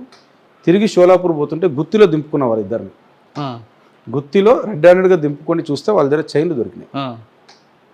రెడ్ హ్యాండెడ్గా దొరికిన సిగ్నల్ ట్యాంపరింగ్ అఫెండర్స్ వాళ్ళు పార్దీ గ్యాంగ్. వీళ్ళు పార్దీ అని చాలామంది ఉన్నారు సార్ షోలాపూర్లో. దగ్గర 100 నుంచి 150 మంది పార్దీ గ్యాంగ్స్ ఉన్నారు. సరే, పార్దీ గ్యాంగ్ అనగానే అది యాక్చువల్గా మధ్యప్రదేశ్కి, మహారాష్ట్రకి, ఛత్తీస్గఢ్కి ఇవన్నీ బార్డర్లో ఉంటారు. రాజస్థాన్, గుజరాత్ ఆ సరౌండింగ్స్ ఉంటారు. ఎక్కువ వాళ్ళందరూ ట్రైబల్. వాళ్ళు ఒకవేళ అటాక్ చేసి హెడ్ మీద కొడతారు, అక్కడ చంపేస్తారు. వాళ్ళకి అంతా ట్రైబల్ యాటిట్యూడ్ ఉంటుంది కాబట్టి. మీరు రికవరీకి వెళ్ళినప్పుడు కానీ అరెస్టెడ్కి వెళ్ళినప్పుడు వాళ్ళు ఎదురు తిరిగేది చాలా భయంకరంగా అనిపిస్తుంది. కొంతమంది ఆఫీసర్లు ఆ భాష కూడా నేర్చుకున్న ఆఫీసర్ కూడా ఉంటారు అందులో. అవును సార్. మీరు అటువంటి నటోరియస్ గ్యాంగ్ని ఎలా పికప్ చేశారు? సార్ మాకు ఆ రోజు జరిగిన అఫెన్స్లో 4 ఉన్నారు. 4 అఫెన్స్లో 2 ఆల్రెడీ మేము ట్రైన్లో దింపేసుకున్నాము. అఫెన్స్ చేసి వాయిదా వస్తుంటే ఇంకా 2 లిఫ్ట్ చేయాలి. ఇంకా 2 లిఫ్ట్ చేయాల్సిన సంఘటనలో మీరు అన్నట్టుగా నా పైన ఒక చిన్న అటెంప్ట్ జరిగింది. వాడిని పట్టుకొని ఎప్పుడైతే పోతామో అందరూ ఒక కత్తి ఉంది. వాడు ఆల్రెడీ స్టాప్ చేయడానికి వచ్చేసాడు మా దగ్గరగా. మేము అక్కడ టాక్టిక్గా బిహేవ్ చేసాము, మనం ఏదో పట్టుకొని వచ్చేసాం. లక్కీగా ఏం జరగలేదు. ఇంకొక అఫెండర్ని దాదాపు ఒక 6 నెలల తర్వాత పట్టుకున్నాము. వాడిని కూడా ఒక సినిమాటిక్ స్టైల్లో ఇక్కడ తుల్జాపూర్ అనే ఏరియా, శక్తిపీఠం ఉన్న ఏరియా, కరెక్ట్గా అమ్మవారి గుడి కాడ వాడిని పట్టుకోవచ్చు. ట్రాకింగ్ సార్, మేడం గారు వచ్చినప్పటి నుంచి, మన ఎస్ఆర్పి మేడం, చౌడేశ్వరి మేడం గారు వచ్చినప్పటి నుంచి టాస్క్ ఓరియంటెడ్ ఉంటుంది. వర్కాలిక్ వదలరు, ఖచ్చితంగా పని చేయాల్సిందే, తిరగాల్సిందే, పోవాల్సిందే. That is main objective. Okay sir, మీరు సిగ్నల్ ట్యాంపరింగ్ అన్నారు. అదే ఎంఓ కాకుండా ఇంకొక ఎంఓ కూడా కనిపిస్తుంటుంది. ఉన్నాయి సార్, చాలా ఎంఓస్ ఉన్నాయి సార్, రకరకాల ఎంఓస్. రూపాయి కాయిన్ పెట్టి ఏ విధంగా వాళ్ళు దీన్ని సిక్కా గ్యాంగ్ అంటారు సార్. సిక్కా గ్యాంగ్ అంటే, సిక్కా అంటే కాయిన్. ఆ కాయిన్ని రైల్వే ట్రాక్కి గ్యాప్ ఉంటుంది సార్, ఒక చిన్న గ్యాప్ ఉంటుంది కొద్దిగా డిస్టెన్స్లో. అది ఏదో సమ్మర్ టైంలో రాడ్స్ ఎక్స్టెన్షన్ హీట్ వల్ల కొద్దిగా పెద్దగా అయితే కాబట్టి జాయిన్ అయితే దాని తర్వాత వీలు పోతుంది అన్నట్టు పెట్టింటారు దాన్ని. కానీ అక్కడే ఒక మెకానిజం పెట్టింటారు. అక్కడ ఎప్పుడైతే ఒక కాయిన్ని ఆ 2 జాయింట్ల మధ్యన పెడితే కరెక్ట్గా గ్రీన్ సిగ్నల్ ఇచ్చిన తర్వాత ఆ కాయిన్ని పెడతారు. ఎందుకంటే స్టేషన్ మాస్టర్ ఆల్రెడీ ట్రైన్ పోవడానికి గ్రీన్ సిగ్నల్ ఇచ్చేస్తాడు. ఎప్పుడైతే ఆ సిక్కాని పెట్టాడో అది ఆటోమేటిక్గా గ్రీన్ కాస్త రెడ్లోకి మారుతుంది. అది ఆ ప్రాక్టికల్గా కూడా చూసాం మేము.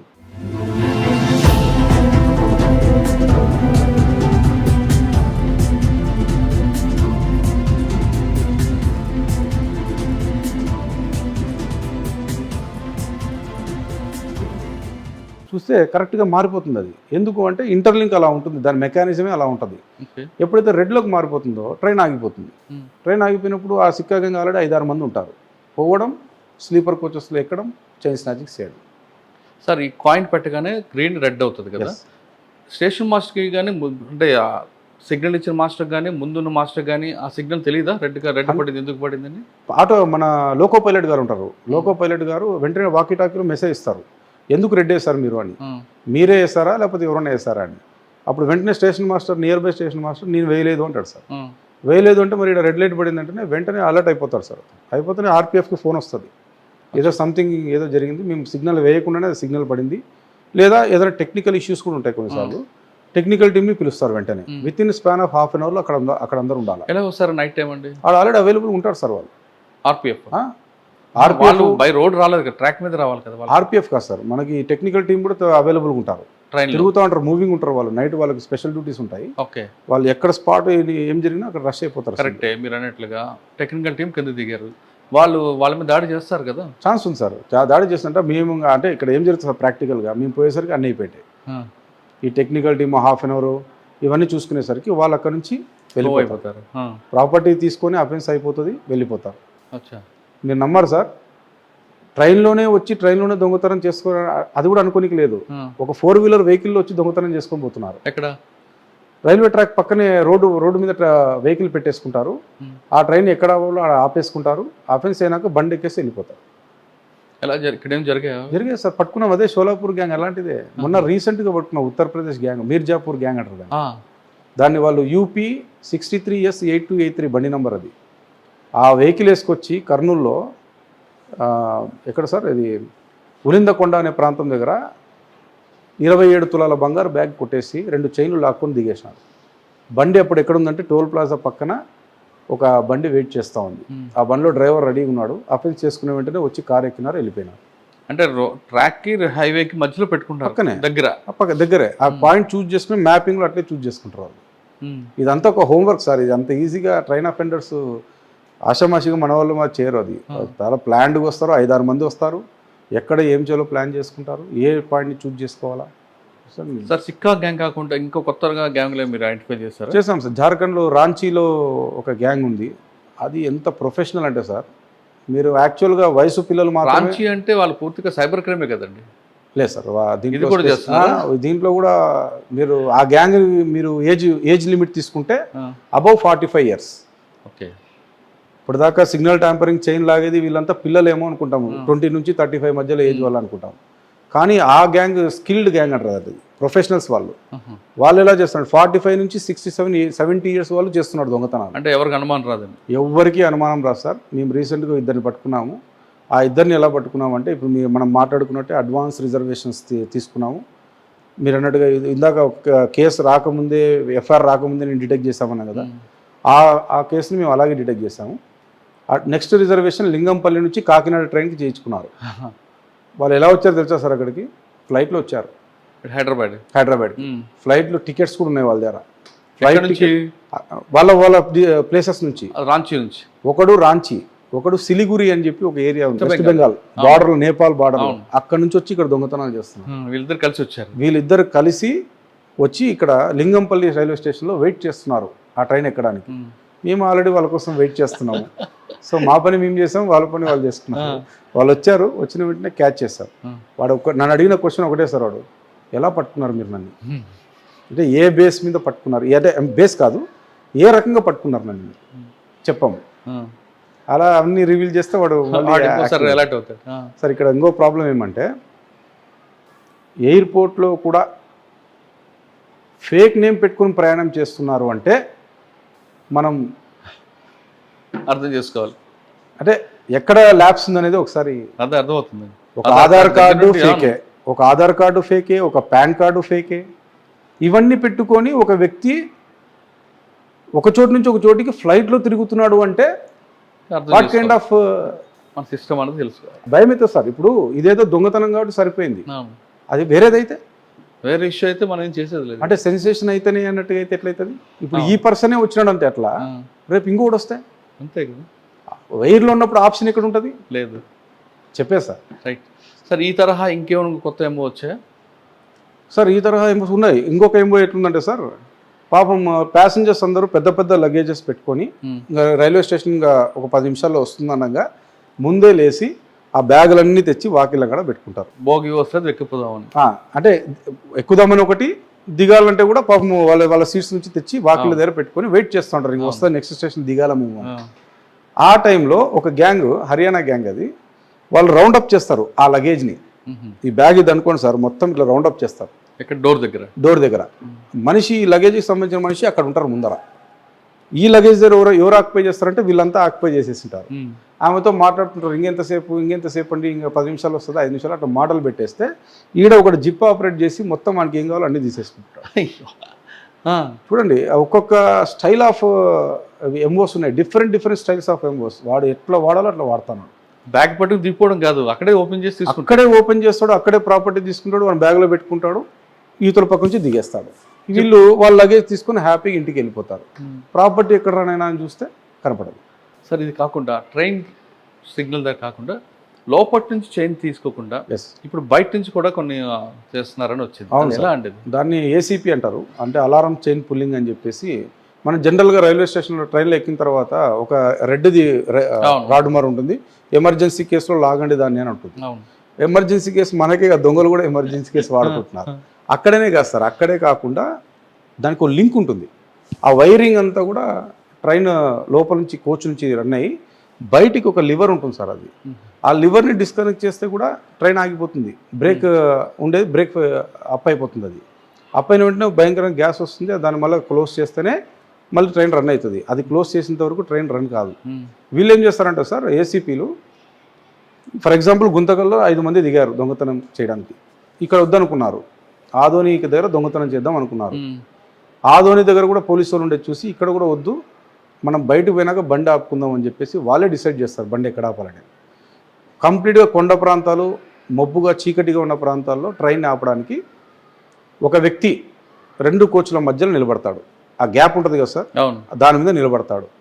నిలబడేసి కరెక్ట్గా రే ఫలానా చీకటిగా ఉంటేనే ఆపేసి ఈ మధ్యలో మనం దొంగతనం చేయాలని మాట్లాడుకున్న దాన్ని వాడు ఇంప్లిమెంట్ చేయడానికి ఆ లివర్ని డిస్కనెక్ట్ చేస్తాడు. ఎలా చేస్తాడండి? రెండింటికి మధ్యన క్లోజ్ ఉంటుంది కదా సార్. హోల్డింగ్ ఇవి కూడా ఉంటాయి, హోల్స్ కూడా ఉంటాయి బాగా అవును పట్టుకోవడానికి. పైకి ఎక్కడానికి. ఆ లివర్ చక్కగా అందుతుంది చేతికి, అసలు ఏ ప్రాబ్లమే లేదు, హ్యాపీగా అందుతుంది. రైల్వేలో క్లోజ్ ఉంటాయి కదా బోగికి మధ్యలో గ్యాప్ ఉంది కదా సార్. అవును, రెండు బయటికి వెళ్ళకుండా ఈ గ్యాప్ కి ఎక్కడైతే ఇట్లా ఫ్లాట్ ఉంటుందో ఈ లార్జ్ లో ఉంటుంది లివర్. అది అవును. అక్కడ మీరు అన్నట్లుగా నిచ్చెన కూడా ఉంటుంది పైకి వెళ్ళడానికి. 100% ఉంటుంది. అసలు భోగికి మధ్యలో కనబడకుండా అక్కడ క్లోజ్ సరిగ్గా ఉంటాయి కదా కొన్ని. అలా ఉంటాయి సార్, కానీ కొన్ని స్లీపర్లకు ఉండవు కదా. అచ్చా, స్లీపర్ కి రైట్. కొన్ని స్లీపర్ల కోచ్లకు ఉండవు. అంటే ఏవైతే అలా లేకుండా గ్యాప్ ఉంటాయో ఆ ట్రైన్స్ చూస్ చేసుకుంటున్నాం. వెరీ వెరీ పర్టికులర్గా స్పెషల్ ట్రైన్స్, స్పెషల్ ట్రైన్స్ని ఎక్కువ ఫోకస్ చేస్తున్నారు. అట్లా కూడా అఫెన్స్ చేస్తాను. బయటకు వచ్చి అది ఓపెన్ చేస్తారు. దాన్ని ఎప్పుడైతే లివర్ని డిస్కనెక్ట్ చేస్తే ట్రైన్ బ్రేక్ అప్లై అయిపోతుంది, ఆటోమేటిక్గా ఆగిపోతుంది.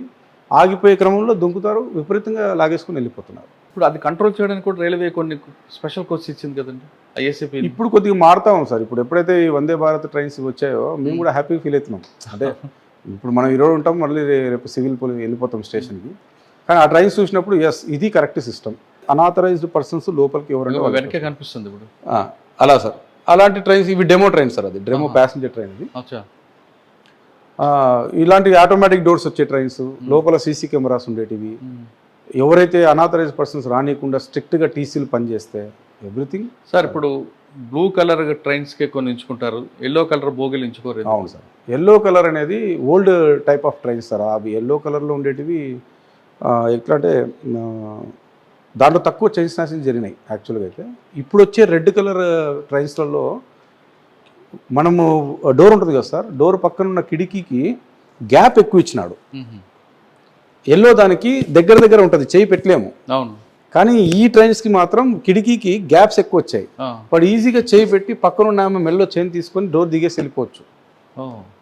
అంటే ఆ డిజైనింగ్ అనేది ఎందుకంటే మేము అంత డీప్గా పోలేము సార్. ఎందుకంటే ఎరాల్ సివిల్ పోలీస్ మనం వచ్చాము, ఇక్కడ జిఆర్పి పనిచేస్తున్నాం అట్లా. కానీ మీరు అంతకన్నా ఎక్కువ చేస్తారు కదా ఇప్పుడు. లేదు సార్, అంటే హ్యాపీ ఇక్కడ ఏమంటే సార్, మేము గర్వంగా చెప్పుకునేది ఒక ఫింగర్ ప్రింట్తో ఒక ముద్దాన్ని ట్రేస్ చేస్తాం.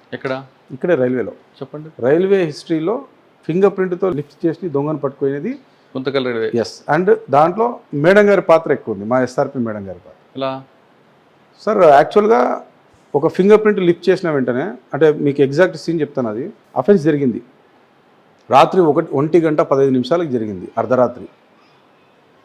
ఆ పర్స్ ఆమెది బలవంతంగా ఏసీలో నుంచి ఆమె హ్యాండ్ బ్యాగ్ను లాక్కొని దిగారు. అందులో జ్యువెలరీ ఉంది, బంగారు ఉంది అందులో. ఆ జ్యువెలరీ వచ్చేసి టిఫిన్ బాక్స్లో ఉంది.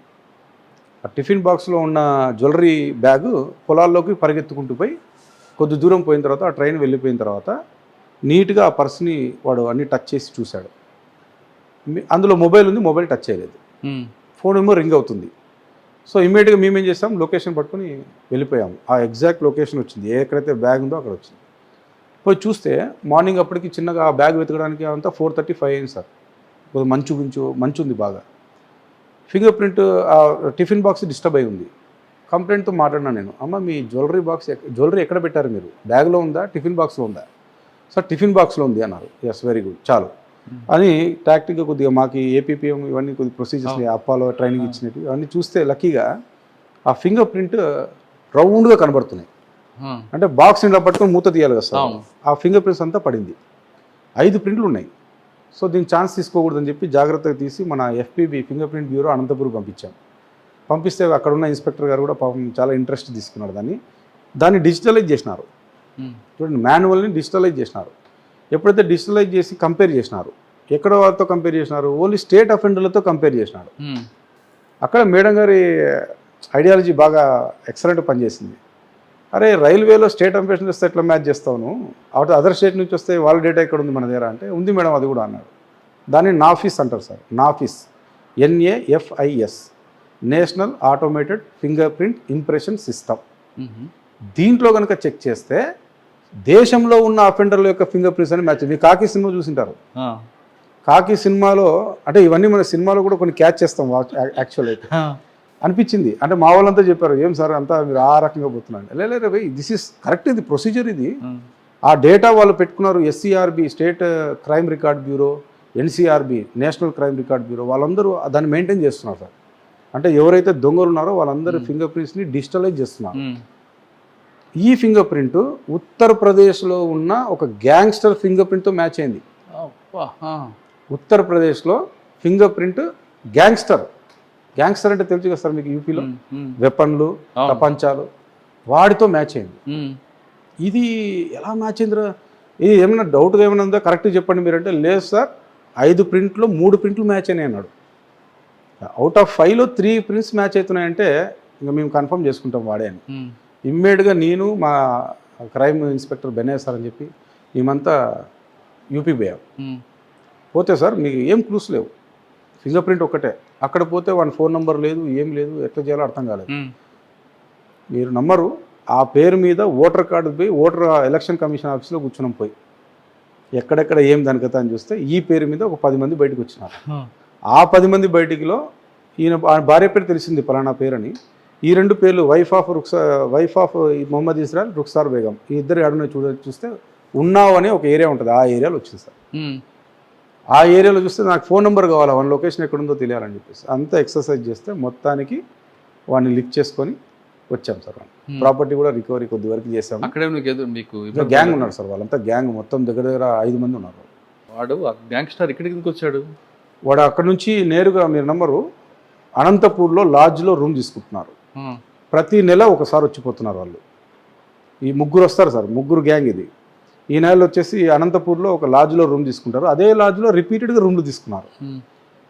సో ఆ లాడ్జ్లో వాళ్ళ ఆధార్ కార్డు, జెన్యూన్ కార్డ్స్ ఇచ్చినారు. వస్తారు, గుంతకల్లో అవుటర్లో పోయి అఫెన్స్ చేసుకొని మళ్ళీ అనంతపూర్ పోయి రెస్ట్ తీసుకుంటారు. ఇక్కడ కూడా సేమ్ ప్రాసెస్, అడ్వాన్స్ రిజర్వేషన్. వాళ్ళు ఎక్కడెక్కడ అడ్వాన్స్ రిజర్వేషన్ చేసుకున్నారు అనేది మొత్తం స్టడీ చేశారు. ఇదొక డిఫరెంట్ అన్ని సోర్సెస్. ట్రైన్ బయట చెప్పారు, కానీ ట్రైన్లో ప్రయాణికుడిగా చేస్తూ నేరాలు పాల్పడుతుంటారు చాలా మంది, చాలా అఫీషియల్గా కనిపిస్తుంటారు. ఆ తరహా నేరాలు ఏమేమి జరుగుతుంటాయి? లేదు సార్, మెయిన్గా ఇదే ఏసీస్లోనే ఫోకస్ చేస్తాం. రిజర్వేషన్ చేసుకొని దొంగతనం చేయాలా పెద్ద ఎత్తున అనుకుంటే ఎక్కేది ఏసీ కోచ్లోనే, స్లీపర్ కోచ్లో ఎవరు ఎక్కరు.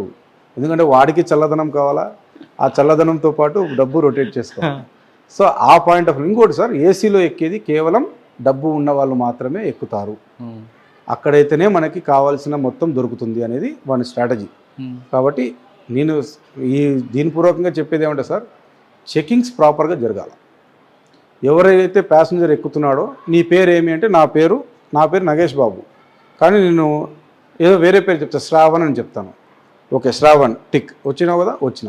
నేను శ్రావణ్ కాదా వెరిఫై చేయాల్సిన బాధ్యత ఎవరిది? ఆధార్ కార్డు చూడాలి, కనీసం ఆధార్ కార్డు. లేదా నీకు నేను చెప్పేది ఏమంటే సార్, ఫోన్ నెంబర్ రిజర్వేషన్ దాంట్లో ఇచ్చింటాడు. అవును, ఆ ఫోన్ నెంబర్లో మెసేజ్ వచ్చింటుంది నీకు కన్ఫర్మ్ అయింది సీట్ అని. అది ఒక్కసారి అడిగితే ఎవరైతే చూపిస్తున్నారో వాళ్ళు జెన్యూన్, ఎవరైతే చూపించట్లేదో సస్పెక్ట్.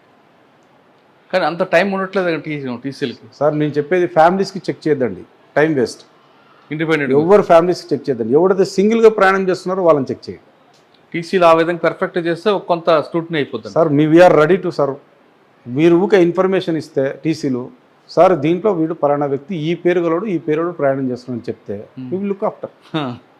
అయిపోతుంది సార్, కేసు ఇన్వెస్టిగేషన్ అయిపోతుంది. అవును, వాడు చేయకుండానే దొరుకుతాడు కదా, చేయకుండానే దొరుకుతాడు, లేదా గతంలో చేసినటువంటి మా దగ్గర బయటకు వస్తాయి. సార్ మీరు అన్నారు ఫ్యామిలీస్కి టచ్ చేయక్కర్లేదు, వేస్ట్ టైం వేస్ట్. కానీ రైల్వేలో కూడా ఫ్యామిలీస్ అంటే కపుల్గా ఉంటే ముసలి వాళ్ళు కూడా దొంగతనం చేస్తుంటారు. ఇట్ డిపెండ్స్ సార్, ఛాన్సెస్ తక్కువ.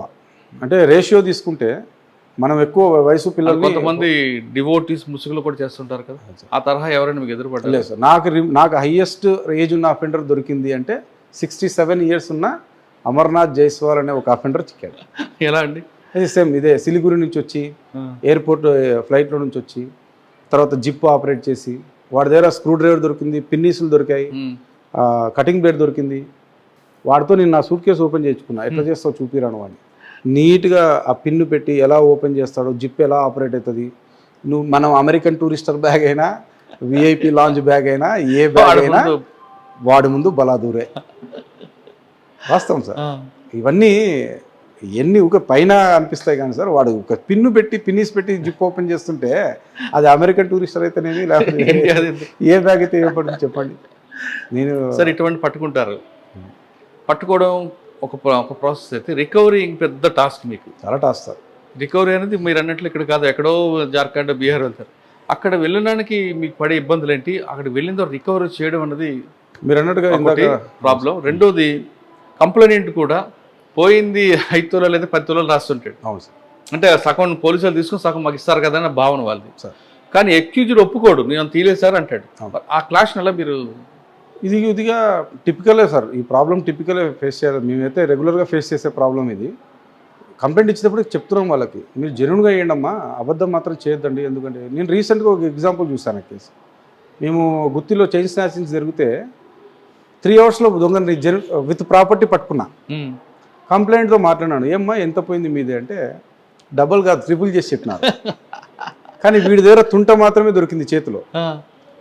మళ్ళీ అడిగాను సార్, ఇది ఏం చెప్పండి, కరెక్ట్గా చెప్పండి అమ్మా, మళ్ళీ ఒకసారి ఆలోచించుకోండి అంటే లేదు సార్ ఇంతే పోయింది అన్నారు. సరే బాగానే ఉందమ్మా, నీ దగ్గర కూడా ఒక పీస్ దొరికింది కదా, ఐ మీన్ వాడు లాగినప్పుడు తెగిన పీస్ నీ దగ్గర ఉంది కదా, అది ఎంత ఉంది అంటే అది కూడా ఉంది సార్ అని. మరి దాన్ని కలుపుకొని చెప్తున్నావా లేకపోతే సపరేట్ చేసి చెప్తున్నావా అంటే లేదు సార్ పొరపాటు ఏం లేదు సార్, మొత్తం కలిపి చెప్పినా నేను, అంతగా సార్ పోయింది ఇంతే పోయింది, దాంట్లో సగం నా దగ్గర ఉంది సార్ అంట. అంటే ఎక్కడి నుంచి తెచ్చేయాలి సార్? ఇప్పుడు 3 గంటల్లో పట్టుకున్నాం కాబట్టి జెన్యూన్గా పట్టుకున్నాము, జెన్యూన్ ప్రాపర్టీ కాబట్టి మేము ధైర్యంగా చెప్పగలిగినాం. లేదంటే పోలీసులు సగం తిన్నారంటారు కదా, మేమే దాన్ని సగం తినేసామనో లేకపోతే ఇంకోటి ఆ చైన్ని 2 ఇంటర్లింక్ చేస్తే కరెక్ట్ మ్యాచ్ అయింది. ఇక పోయింది ఇంతే, వాళ్ళ దగ్గర ఉండింది ఇంతే. కానీ నిందితుడు కూడా ఒప్పుకోడు కదండి. అట్టి పరిస్థితులు ఒప్పుకోడు సార్. మీరు నమ్మరు, ఒకనొక సందర్భంలో ఒక నిందితుడు కంప్లైంట్ కొట్టడానికి పోయాడు.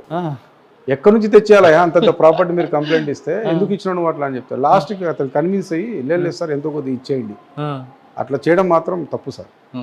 ఎందుకంటే మేము జెన్యూన్గా చేస్తున్నప్పుడు దెన్ సరే మీ టాస్క్లు పడతారు, తీసుకొస్తారు, నానా బాధపడతారు.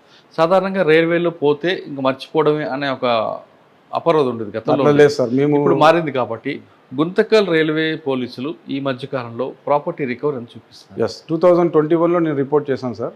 నా పర్సంటేజ్ ఆఫ్ రికవరీ నా సర్కిల్ది అంటే మంత్రాలయం నుంచి తాడిపత్రి వరకు జరిగే అఫెన్స్లకు సంబంధించి 70% రికవరీ. సూపర్. 2022లో 70% రికవరీ, 2023 61% రికవరీ, ఇంకా ఉంది ప్రాసెస్లో ఉంది. మీరు దానికంటే డేటా ముందు తీస్తే 10 ఏళ్ల నుంచి డేటా తీస్తే 2021 కంటే ముందు సర్కిల్ యొక్క రికవరీ కేవలం 8%, 2%, 4% మాత్రమే. మేము 2021లో ఛార్జ్ తీసుకున్నప్పటి నుంచి 70, 70, 61. ఆ 30% ఎందుకంటే అవ్వట్లేదు సార్? పూర్తిగా కాదు. ఎందుకు కాదంటే సార్ ఇక్కడ క్యాష్ ఇస్తారు. ఫర్ ఎగ్జాంపుల్ ఎక్స్పెండిచర్ వాళ్ళు ఖర్చు పెట్టేస్తుంటారు. వాడు ఖర్చు పెట్టినప్పుడు దాన్ని మనం రికవరీ చేసి చూపిస్తే కోర్టు కన్విన్స్ కాదనమాట. అక్కడ మీరు ఆ డబ్బును కూడా ఎట్లా రికవరీ చేస్తారంటే వాడేం తినడా, వాడేం ఖర్చు చేయడా అని చెప్పేసి అంటారు. అక్కడ క్యాష్ అంతా డెమాలిష్ అయిపోతుంది. ఓకే, సరే కోర్టు టాపిక్ వచ్చింది కాబట్టి మీరు తీసుకొస్తారు, లోపల పంపిస్తారు, ఒక 2 daysలో బెయిల్ వస్తుంటుంది. ఏమనిపిస్తుంటుంది? ఇది బెయిల్ తీసుకురావడం, బెయిల్ పొందడం అనేది ఆయన హక్కు అఫెండర్ది. కానీ మీరు ఇంత కష్టపడి తీసుకొచ్చిన తర్వాత అంటే మీ రిమైండ్ రిపోర్ట్లోనే కరెక్ట్ పర్ఫెక్ట్గా మంచి పక్కా సాక్ష్యాలతో పెడితే బెయిల్ రాకుండా ఉంటుంది కదా? లేదు సార్, బెయిల్ అనేది ఇప్పుడు రైట్ అనేసినారు మీరు అప్పుడే. సో ఆ బెయిల్ రావడానికి ముద్ద ఎన్ని రకాలుగా తిప్పలు పడతాడో అన్ని తిప్పలు పడేస్తాడు. మేము రిమాండ్ రిపోర్ట్లో ఎన్నిసార్లు చూపించినా 1, 2, 3 టర్మ్స్ చూపించాలి. ఇతను మళ్ళీ చేస్తాడు దొంగతనమును, సాక్షులను భయపెడతాడనో లేకపోతే ఇతన్ని వదిలేస్తే మళ్ళీ బెయిల్ పైన పోతే రాడనో, ఈ 3 ముక్కలు ఎన్నిసార్లు పెట్టాలి మేము? సరే, ఇక్కడ law we have to obey the law because we are the executive officer. కానీ కొన్ని రాష్ట్రాల్లో రైల్వే అఫెండర్కి బెయిల్ రాకుండా కొన్ని ఉంటాయండి, ఎందుకు సార్? అది ఇంకా మేము డీప్గా పోతే క్వశ్చన్స్ రైజ్ అవుతాయి సార్. అక్కడ ఏం మెకానిజం ఉంది, ఇక్కడ ఏం మెకానిజం జరుగుతుంది, అక్కడ సినారియో ఏమి, ఇక్కడ సినారియో ఏమి, అక్కడ ఎవరు మాట్లాడుకోవాలి అనేది మా పరిధిలో ఉన్న సబ్జెక్ట్ అయితే కాదు సార్. పట్టుకోవాలి, అరెస్ట్ చేయాలి.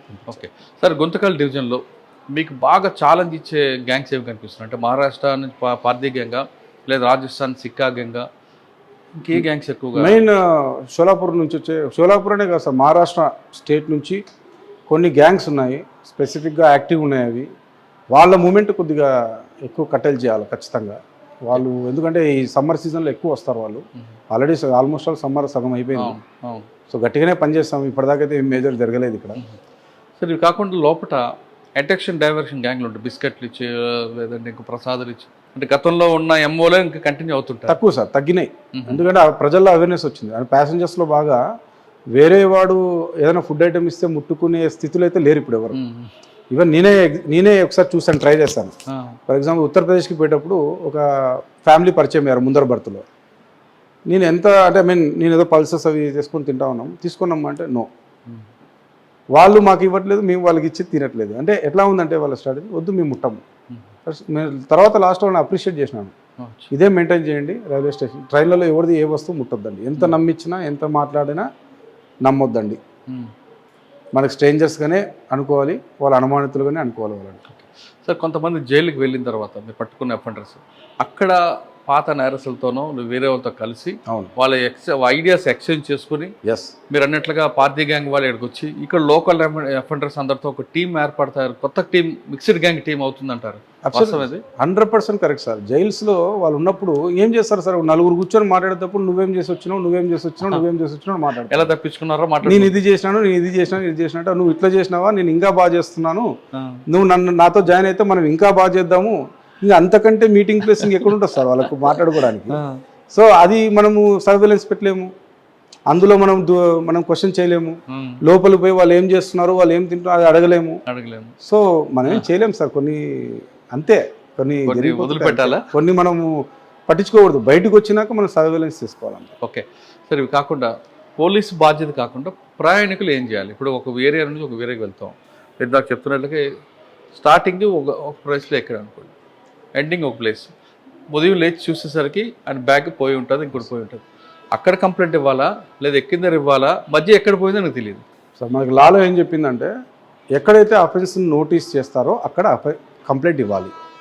ఫర్ ఎగ్జాంపుల్ విజయవాడలో ట్రైన్ ఎక్కినారు, విజయవాడ నుంచి గుంతకల్ మధ్యలో దొంగతనం అయిపోయింది, వాళ్ళు బళ్ళారిలో చూసుకున్నారు, పొద్దున్న లేచినారు, బ్యాగ్ చూస్తే గోల్డ్ లేదు. స్టార్ట్ అయింది విజయవాడ, దొంగతనం జరిగింది గుంతకల్లో, చూసుకుంది బళ్ళారిలో. ఎక్కడ నోటీస్ చేసినారో అక్కడ కంప్లైంట్ ఇచ్చారు. ఓకే, వాళ్ళు అక్కడ ఏం చేస్తారు, మీరు ఎక్కడ చూసినారో అని ప్రశ్నని అడుగుతారు. మీరు ఎక్కడ చూసుకున్నారు దొంగతనం అయింది, నేను బళ్ళారిలోనే చూసుకున్నాను, అక్కడ నిక్కచ్చిగా చెప్పాలి. చెప్తేనే మేము ఇన్వెస్టిగేషన్ చేసేటప్పుడు ఈ మధ్యలో జరిగిండొచ్చని ఇన్వెస్టిగేషన్ స్టార్ట్ చేస్తాం. అలా కాకుండా కన్ఫ్యూజన్ చేసి పాపం కొంతమంది కంప్లైంట్స్ని కూడా పాపం రాంగ్గా వాళ్ళని ఐడియాస్ ఇవ్వడం లేకపోతే చెప్పడం చేస్తే కంప్లీట్గా కొలాప్స్ అవుతుంది. ఓకే, కానీ మీకు ఆ కేసు వచ్చింది అనుకోండి, బళ్ళారిలో చూసిన కంప్లైంట్ ఎఫ్ఐఆర్ ఇష్యూ చేశారు. అంటే 2 రకాలు ఉంటాయి. ఫస్ట్ జిఆర్పి వాళ్ళు మాది కాదు పో అంటారు, కాదు ఇక్కడే చేసాము, ఇక్కడే మేము చూసుకున్నాము అని మీరు అన్నట్లుగా నిక్కచ్చిగా చెప్పినప్పుడు ఎఫ్ఐఆర్ 0 ఎఫ్ఐఆర్ ఇష్యూ.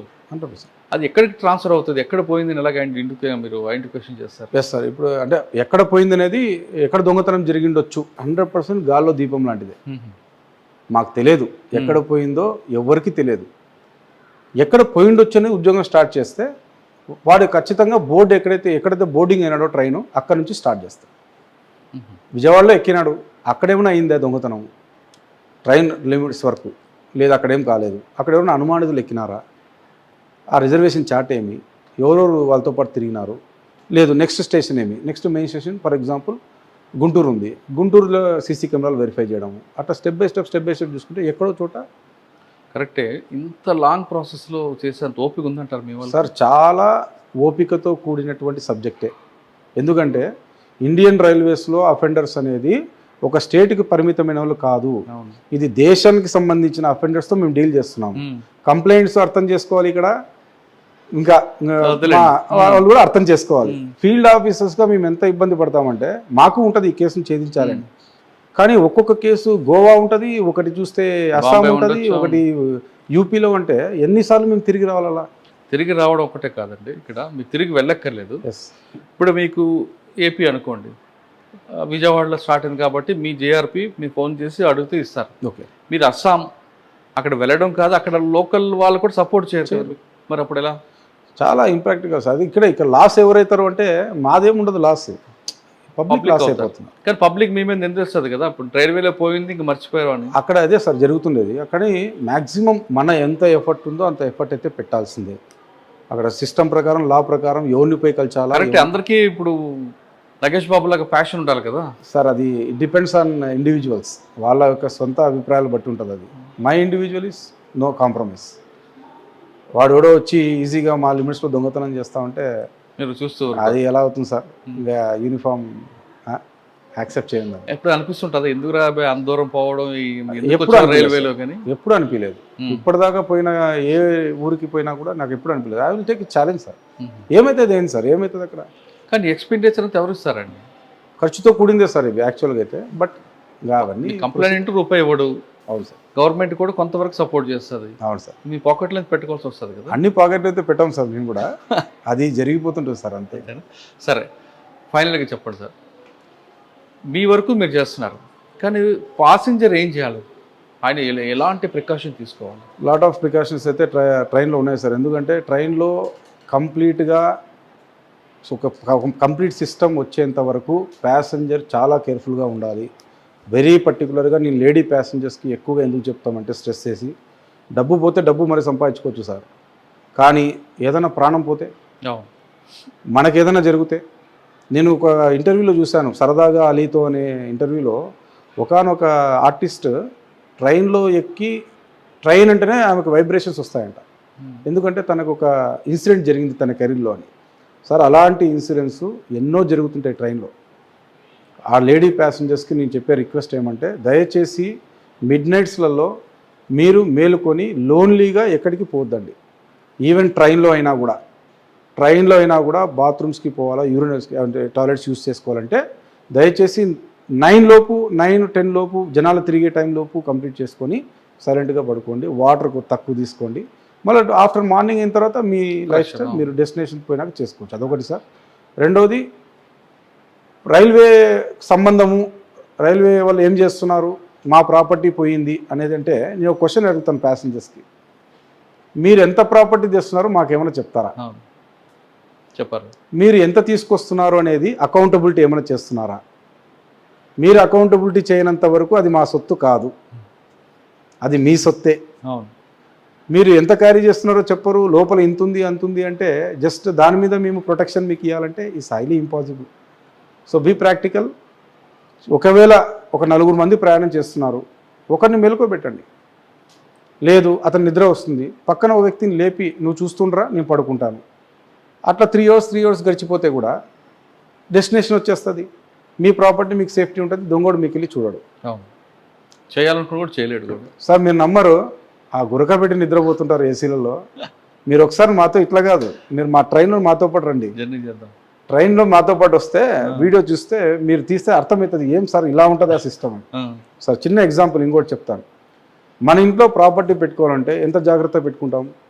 లాకర్లో పెడతాం. చాలా విషయాలు. ప్రాపర్టీ తీసిన తర్వాత లేడీస్ కానీ జెంట్స్ కానీ ప్రాపర్టీ తీసుకొని బీరువాలో ఒక జాగ్రత్తగా చేతులు 3-4 సార్లు లోపల తిప్పి జాగ్రత్తగా పెడతాము, అవునా? అవును. మరి ట్రైన్లోకి వచ్చేసరికి ఒక బ్యాగ్లో పెట్టేసి ఆ బ్యాగ్ ఇక్కడ హ్యాంగ్ చేస్తారండి. అరే ఏదో వాటర్ బాటిల్ పెట్టినట్టు, ఏదో వాటర్ బాటిల్ పెట్టినట్టు, లేకపోతే అట్లా హ్యాంగ్ చేసి. మీరు నమ్మరు సార్, ఏసీలలో చూడండి చాలామంది గతంలో పాతకాలంలో ఆ లేడీ ప్యాసింజర్స్ ఎవరన్నా కానీ తక్కువ బంగారు క్యారీ చేసేవాళ్ళు, లేదా వాళ్ళు ఒక సీక్రెట్ ప్లేస్లో వాళ్ళు జాగ్రత్తగా పెట్టుకునేవాళ్ళు జాగ్రత్తగా. ఇప్పుడు అందరికీ బ్యాగ్ పర్సులు తీసుకోవడం ఇట్ బికమే వాళ్ళకి ప్యాషన్ అని కూడా వాళ్ళ ఇష్టం అది. కానీ ప్రాపర్టీస్ని కూడా పెద్ద పెద్ద ప్రాపర్టీస్ని అంత ఈజీ క్యారింగ్లో పెట్టేసి అక్కడ హ్యాంగ్ చేస్తే వాడు చేయాల్సిన పని ఏం సార్? ఇక్కడ ప్రాపర్టీ కావాలంటే ఆ బ్యాగ్ తీసుకుని వెళ్ళిపోతే అయిపోయింది కదా. అంటే వాళ్ళ ఇంటెన్షన్ ఏంటంటే ఏసీ బోగిలో ఉంటే సెక్యూరిటీ ఉంటుంది, బయట నుంచి ఎవరు రారు, డోర్ లాక్ ఉంటుంది, టీసీ ఉంటాడు, అటెండర్ ఉంటాడు, కాబట్టి కొత్త వాళ్ళు రారు అనేది వాళ్ళ భ్రమ. ఏసీ బోగీల్లో బయట డోర్లు క్లోజ్ చేసినా లోపల తిరిగే డోర్లు బాగా యాక్సెస్ ఉన్నాయి. అవును, ఇది ఫ్యాక్ట్ మాట్లాడుకుంటే సార్ ఎవడైనా తిరుగుతాడు. అవును, ఈవెన్ బెడ్ రోలర్ ఎవడైతే బెడ్ వేస్తాడో, మీకు ఎవరైతే బ్లాంకెట్స్ ఇస్తాడో వాడు కూడా తిరుగుతుంటాడు 10 సార్లు. అవును, వాడు మంచోడని ఎలా అనుకుంటాం? అవును. వాడు చూసి కూడా వాడికి కూడా చెడు బుద్ధి పుట్టచ్చు. తీసేటప్పుడు గాజులు తీసి ప్యాసింజర్లు అందరూ చూసే విధంగా తీసి దాంట్లో పెడితే సార్ 2 రకాల దొంగలు నేను గమనించింది. Habitual, opportunities. అవును, హ్యాబిచువల్ అంటే ఇంకా వాడు దీంతోనే నేను బతకాలనే వాడు హ్యాబిచువల్.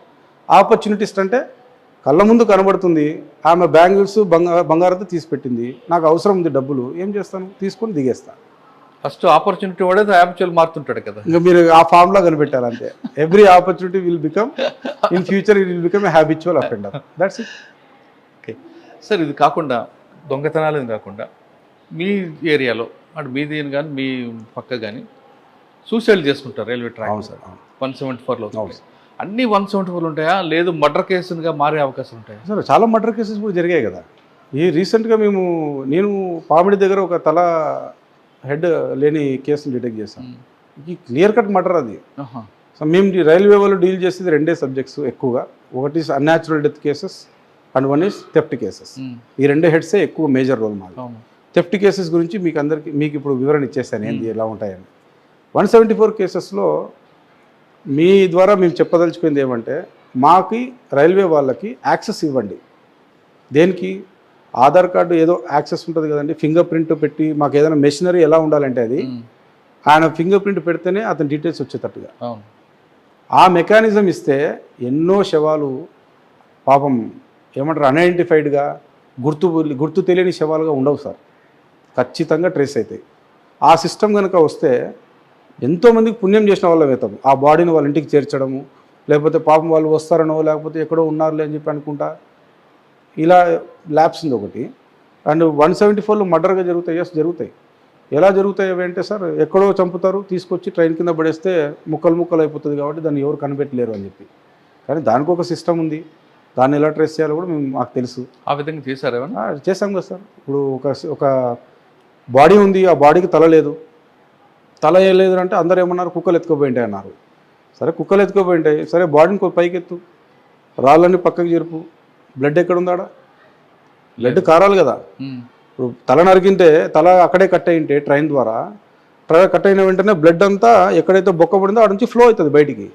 ఒకవేళ ట్రాక్ మీద వెళ్ళి ట్రైన్ బట్టి బట్టలను చింకిపోయి పోతాయి కదా. పోతాయి. అలా కాకుండా నీట్గా ఉంది బాడీ ప్లస్ బ్లడ్ లేదు కింద అంటే ఇది ఎక్కడో చంపి ఇక్కడ తీసుకొచ్చారు. ఇలాంటి కొన్ని రీజన్స్ ఉన్నాయి సార్ దాని ద్వారా. సార్ ఇది కాకుండా కొంతమంది నైట్ టైము మీరు చెప్తున్న డోర్ దగ్గర కూర్చుంటారు చల్ల గాలి కోసం. అవును సార్, అవును సార్. వెనక నుంచి ఎవడం డోర్ వేయచ్చు, లేదా గాలికి పడిపోవచ్చు. అవును. అటువంటి బాడీలు మీరు ఎలాగ ఐడెంటిఫై చేస్తారు? మోస్ట్లీ వాళ్ళ దగ్గర ఏదైనా సెల్ ఫోన్ ఉన్నా, లేకపోతే ఆధార్ కార్డ్స్, లేకపోతే ఏదైనా పర్సులు ఉంటాయి సార్ వాళ్ళకి. ఆ పేపర్ మీద ఫోన్ నెంబర్లు రాసుకుంటారు చాలామంది. నాకు తెలిసి చాలామంది వలసలు వచ్చేవాళ్ళు పాపం చాలామంది అలా చనిపోతుంటారు. పడుకుంటారు గాలి కోసం ఆ తూనికలో. అట్లే మరో ట్రైన్ కూడా బాపు కదులుతూ ఉంటుంది. అవును. ఆ కదలికలో మనిషి నిద్రలో ఉన్నప్పుడు ముందు పడిపోతుంది. అలాంటి బాడీలు చాలా పడిపోయాయి సార్. అలా ఎలా ఐడెంటిఫై చేస్తామంటే డిపెండ్స్ ఆన్ ఆధార్ కార్డు, లేదా వాళ్ళ దగ్గర సెల్ ఫోన్ ఇక్కడ చిల్లర వరకు పడిపోయి ఉంటాయి. ఆ సిమ్ ఉంటుంది, ఆ సిమ్ తీసుకొని వాళ్ళు కాంటాక్ట్ చేయడం ఇవన్నీ చేస్తాం. సార్ కొన్ని ప్రాంతాల్లో గేట్ దగ్గర కూర్చొని ఫోన్ మాట్లాడుతుంటారు, ఫోన్ చాటింగ్ చేస్తుంటారు. కింద ఉన్న స్టేషన్కి దగ్గరలో రాగానే ఒక గ్యాంగ్ కర్రతో కొట్టి ఫోన్ కింద పడిపోతుంటారు. ఆ ఫోన్లు తీసుకుని పారిపోతుంటారు. ఆ తరహా నేరాలు ఇక్కడ జరుగుతుంటాయి. ఇక్కడ తక్కువ సార్ అవి. ఇక్కడ బ్రిడ్జెస్ కనెక్టివిటీస్ ఏం లేవు. ఖచ్చితంగా అట్లాంటివి ఏం జరగవు సార్. ఫోన్లో పట్టుకుంటే లాక్కొని పోవడం అంత ఇన్సిడెంట్స్ ఏం జరగాల. వాళ్ళు పడుకున్నాక ఫోన్లు తీసుకుపోవడం, వాళ్ళకి తెలియకుండా తీసుకుపోవడం. మీరు కొన్ని విషయాలు మేము ఫోటోలు తీసుకుంటాం అన్నమాట. ప్యాసింజర్లు పొట్ట మీద పెట్టుకుంటాడు ఫోన్. అంటే వాళ్ళకి తెలియదు సార్, నిద్రపోతున్నట్టు కూడా తెలియదు పాపం. వీడియో చూసుకుంటూ అలాగే ఛాతీ మీద పెట్టుకుంటారు. ఆ కదలికలో ఆ ఫోన్ కింద పడిపోతుంది. కింద పడిపోయినప్పుడు ఆ వ్యక్తి, ఇప్పుడు నేనే పోతున్నాను సార్, పోతా ఉన్నాను, ఫోన్ కింద పడింది, నాకు దగ్గర ఫోన్ లేదు, నా దగ్గర కీప్యాడ్ ఫోన్ ఉంది, ఒక ఐఫోన్ పడింది, ఆ ఫోన్ తీసుకొని వెళ్ళిపోతాడు. అవును. ఇక్కడ వాడు దొంగతనం చేసినట్ట దొరికినట్లే కదా. మరి ఇప్పుడు అక్కడ అతనేం కంప్లైంట్ ఇస్తాడు? ఎవరో కొట్టారని కంప్లైంట్. నా ఫోన్ ఎవరో దొంగతనం చేశారు సార్ అంటారు. నిర్లక్ష్యం ఎవరిది? అయింది పాసెంజర్ది. నిద్ర వస్తుందంటే ఫోన్ జోబులో పెట్టుకోవాలి కానీ పొట్ట మీద పెట్టుకుంటాము, ఛాతీ మీద పెట్టుకొని నిద్రపోతాం ట్రైన్ మీద అంటే ట్రైన్లో how can it possible sir? ఎలా చేస్తా చెప్పండి. చాలా ప్రాక్టికల్ ప్రాబ్లమ్స్ ఉన్నాయి. వాస్తవం చెప్పాలంటే చాలా ప్రాక్టికల్ ప్రాబ్లమ్స్. మేము ఎన్నోసార్లు ఆ సెల్ ఫోన్లో పక్కన పెట్టి నిద్రపోతుంటే లేపి తీసుకోమ్మా దొంగతనాలు అవుతాయంటే మీరెందుకున్నారు అని అంటే ఇక ఏం చెప్పలేము సార్ సమాధానం దానికి. ఇంకో ప్రాబ్లం ఉంది సార్ ఇక్కడ మాకు. ఆఫ్టర్ 10 తర్వాత ఏ ప్యాసింజర్ని డిస్టర్బ్ చేయొద్దు అంటారు. ఓకే, దొంగలు తిరిగేదేమో 10 తర్వాతే. ఎవరిని డిస్టర్బ్ చేయాలి మేము మరి? చూడండి ప్రాక్టికల్ ప్రాబ్లమ్స్. ఆఫ్టర్ 10 నుంచి 5 మధ్యలో ఏ ప్యాసింజర్స్ని పోలీసు డిస్టర్బ్ చేయకూడదు. బాగానే ఉంది. మరి మేము దొంగని పట్టుకోవాలంటే ఎవరినో డిస్టర్బ్ చేయాల్సిందే కదా. ఒకనొక సందర్భంలో దొంగలు కూడా అడుగుతారేమో మమ్మల్ని, ఎందుకు డిస్టర్బ్ చేస్తున్నారు మీరు మమ్మల్ని అని. అలాంటి పరిస్థితి వస్తే ఏం చేయాలి? So these are all some questions sir. ప్రాక్టికల్గా కొన్ని ప్రాబ్లమ్స్ క్వశ్చన్స్ ఉన్నాయి. ఏం చేయలేము, అంతే నడిపిస్తూ ఉండాలి సార్. సార్ మరొకసారి ఫైనల్గా చెప్పండి. ప్రయాణికులకి సేఫ్గా వెళ్ళాలంటే అంటే ప్రాణాలు కానీ ప్రాపర్టీ కానీ పోకుండా ఉండాలి, మీరేం చెప్తారు? సార్ నేను చెప్పే సలహా ఏమంటే దయచేసి ట్రైన్లో ప్రయాణం చేసేటప్పుడు సింగిల్గా ప్రయాణం చేసేటప్పుడు ఉంది, గ్రూప్గా ప్రయాణం చేసేటప్పుడు చెప్పాను. సింగిల్గా ప్రయాణం చేసేటప్పుడు మాత్రం దయచేసి take the help of police. మీకు ఏమైనా అనుమానం ఉంది, మీ చుట్టూరా ఎవరో అనుమానంగా తిరుగుతున్నాడు, లేదా మీకు ఏదో డౌట్ వస్తూ ఉంది, నెక్స్ట్ స్టేషన్లో ఎవరో ఒక పోలీస్ కనబడతాడు, చూడండి ఇక్కడ ఏదో సమ్ ప్రాబ్లం ఉంది అంటే మీరు అలర్ట్ చేసిన దానికి వాడికి దూరంగానే పోతారు మీరుకి. ఎందుకంటే అరే పోలీస్ ఆమెతో మాట్లాడింది ఏం పరిస్థితి అని చెప్పి. Police are here to serve you. మేము రైల్వే స్టేషన్లో రాత్రుల పూట తిరిగేది కేవలం మీ సేఫ్టీ కోసమే. మీరు మాతో చెప్పకుండా మీరు లోపలే టెన్షన్ పడుకుంటుంటే వీ కెనాట్ డూ ఎనీథింగ్. మాతో ఫ్రీగా మీరు మాట్లాడాలి, మిమ్మల్ని అడగాలి, సార్ నేను ఇలా వెళ్తున్నాను దయచేసి మాకు ప్రొటెక్షన్ ఇవ్వండి. రీసెంట్గా ఒక special train, summer special train sir, అది యశ్వంత్పూర్ టు బిలాస్పూర్. ట్రైన్ అంతా యంగ్స్టర్స్తో ఉంది. లేడీ ప్యాసింజర్లు అక్కడక్కడ ఉన్నారు. ఆ లేడీ ప్యాసింజర్ల దగ్గర ముట్టుకుంటే వాళ్ళ దగ్గర ఎంత లేదన్నా 10 తులాల బంగారం ఉంటుంది. సింగిల్గా పోతున్నారు. ఒక యంగ్ ఒక అమ్మాయి 25 years అమ్మాయి సింగిల్గా పంపిస్తున్నాడు వాళ్ళ పేరెంట్స్. ఆ స్పెషల్ ట్రైన్లో అంతమంది యంగ్స్టర్స్ ఉన్నారు, వయసు పిల్లలు. వీళ్ళు చూస్తే లేడీస్ పట్టుబడి 10 మంది లేరు. వీళ్ళకేమన్నా అయితే సో ఏం చేయాలో అర్థం కాక ఆ టైంలో ఒక ఎఫ్ఐని ఇమ్మీడియట్గా రమ్మని చెప్పేసి ఆ ట్రైన్లో ఎక్కించి వాళ్ళందరినీ ఒక చోటే, లేడీస్ అందరికీ ఖాళీగా ఉంది ట్రైన్, ఆ లేడీస్ అందరినీ ఒక చోట కూర్చోబెట్టి ఆ డోర్స్ అన్నీ క్లోజ్ చేసి ఒక ఎస్ఐ ఒక కానిస్టేబుల్ని నా లిమిట్స్ దాటేంత వరకు పంపించాను.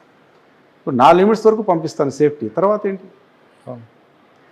సో బంగారు క్యారీ చేయాలన్నా లేదా, ఒకవేళ తప్పనిసరిగా క్యారీ చేయాల్సి వస్తే దానికి ఎలా ప్రికాషన్స్ తీసుకోవాలా, బాధ్యత ఎక్కువగా మీరు కేర్ఫుల్గా ఉండాలి అనేది. రెండోది దానికంటే ముఖ్యంగా మీరు కూడా సేఫ్టీ చాలా ముఖ్యం. ఈ రీసెంట్గా జస్ట్ 4వ నెలలో, పోయిన నెల వాయిలపాడు దగ్గర ఒక ముస్లింని దొబ్బేసినారు. ఆ ట్రాజడీ కేసు అది. ముస్లామని చైన్ లాగే క్రమంలో, అంటే సేమ్ ఇప్పుడు ఎందుకు చెప్తున్నాడు సార్, ఇది 1 గంటకి 115 hours బాత్రూమ్ వచ్చిందని లేచింది ఆమె. వాకిల దగ్గర ఆల్రెడీ ఒకడు ఉన్నాడు. ఆమె నడుచుకుంటూ వచ్చి యూరినల్స్కి పోతూ ఉంటే చైన్ లాగే క్రమంలో ఆమె గట్టిగా పట్టుకుంది వాడిని, నా చైన్ వదిలేసాయని. అట్లే జుట్టు పట్టి గీడ్చి కిందికి లాగేస్తాడు వాడు. ఏం చేయాలి సార్ వాడిని? పట్టుకున్నాం వాడిని సార్, వదలం సార్. మేమే పోయినాం, మా టీమే, మేడం గారు ఉండి నగేష్ అది ఎటు తిరిగి దొరికాడా? ఎలాగే మిర్జాపూర్ గ్యాంగ్, అదే మొన్న గుత్తిలో చైన్ స్నాచింగ్ చేసి పట్టుకున్నాం కదా, దానిలో ఎలా దొరికాడండి వాడు? సార్ ఇది చాలా హోంవర్క్ చేస్తాం, దానికి చాలా హోంవర్క్ చేసాము. అదే ఇందాక చెప్పాను కదా సార్, ఒక కార్ వస్తుంది ఆ ట్రైన్కి. వీళ్ళు కారులో వచ్చారు, యూపీ నుంచి కార్ వేసుకొని 5 మంది వచ్చి ఉలిందకొండలో దొంగతనం చేసిన తర్వాత నేరుగా చిత్తూరు పోయినారు. చిత్తూరులో సేమ్ కారులో వదిలేసిన తర్వాత 4 ట్రైన్ ఎక్కుతారు.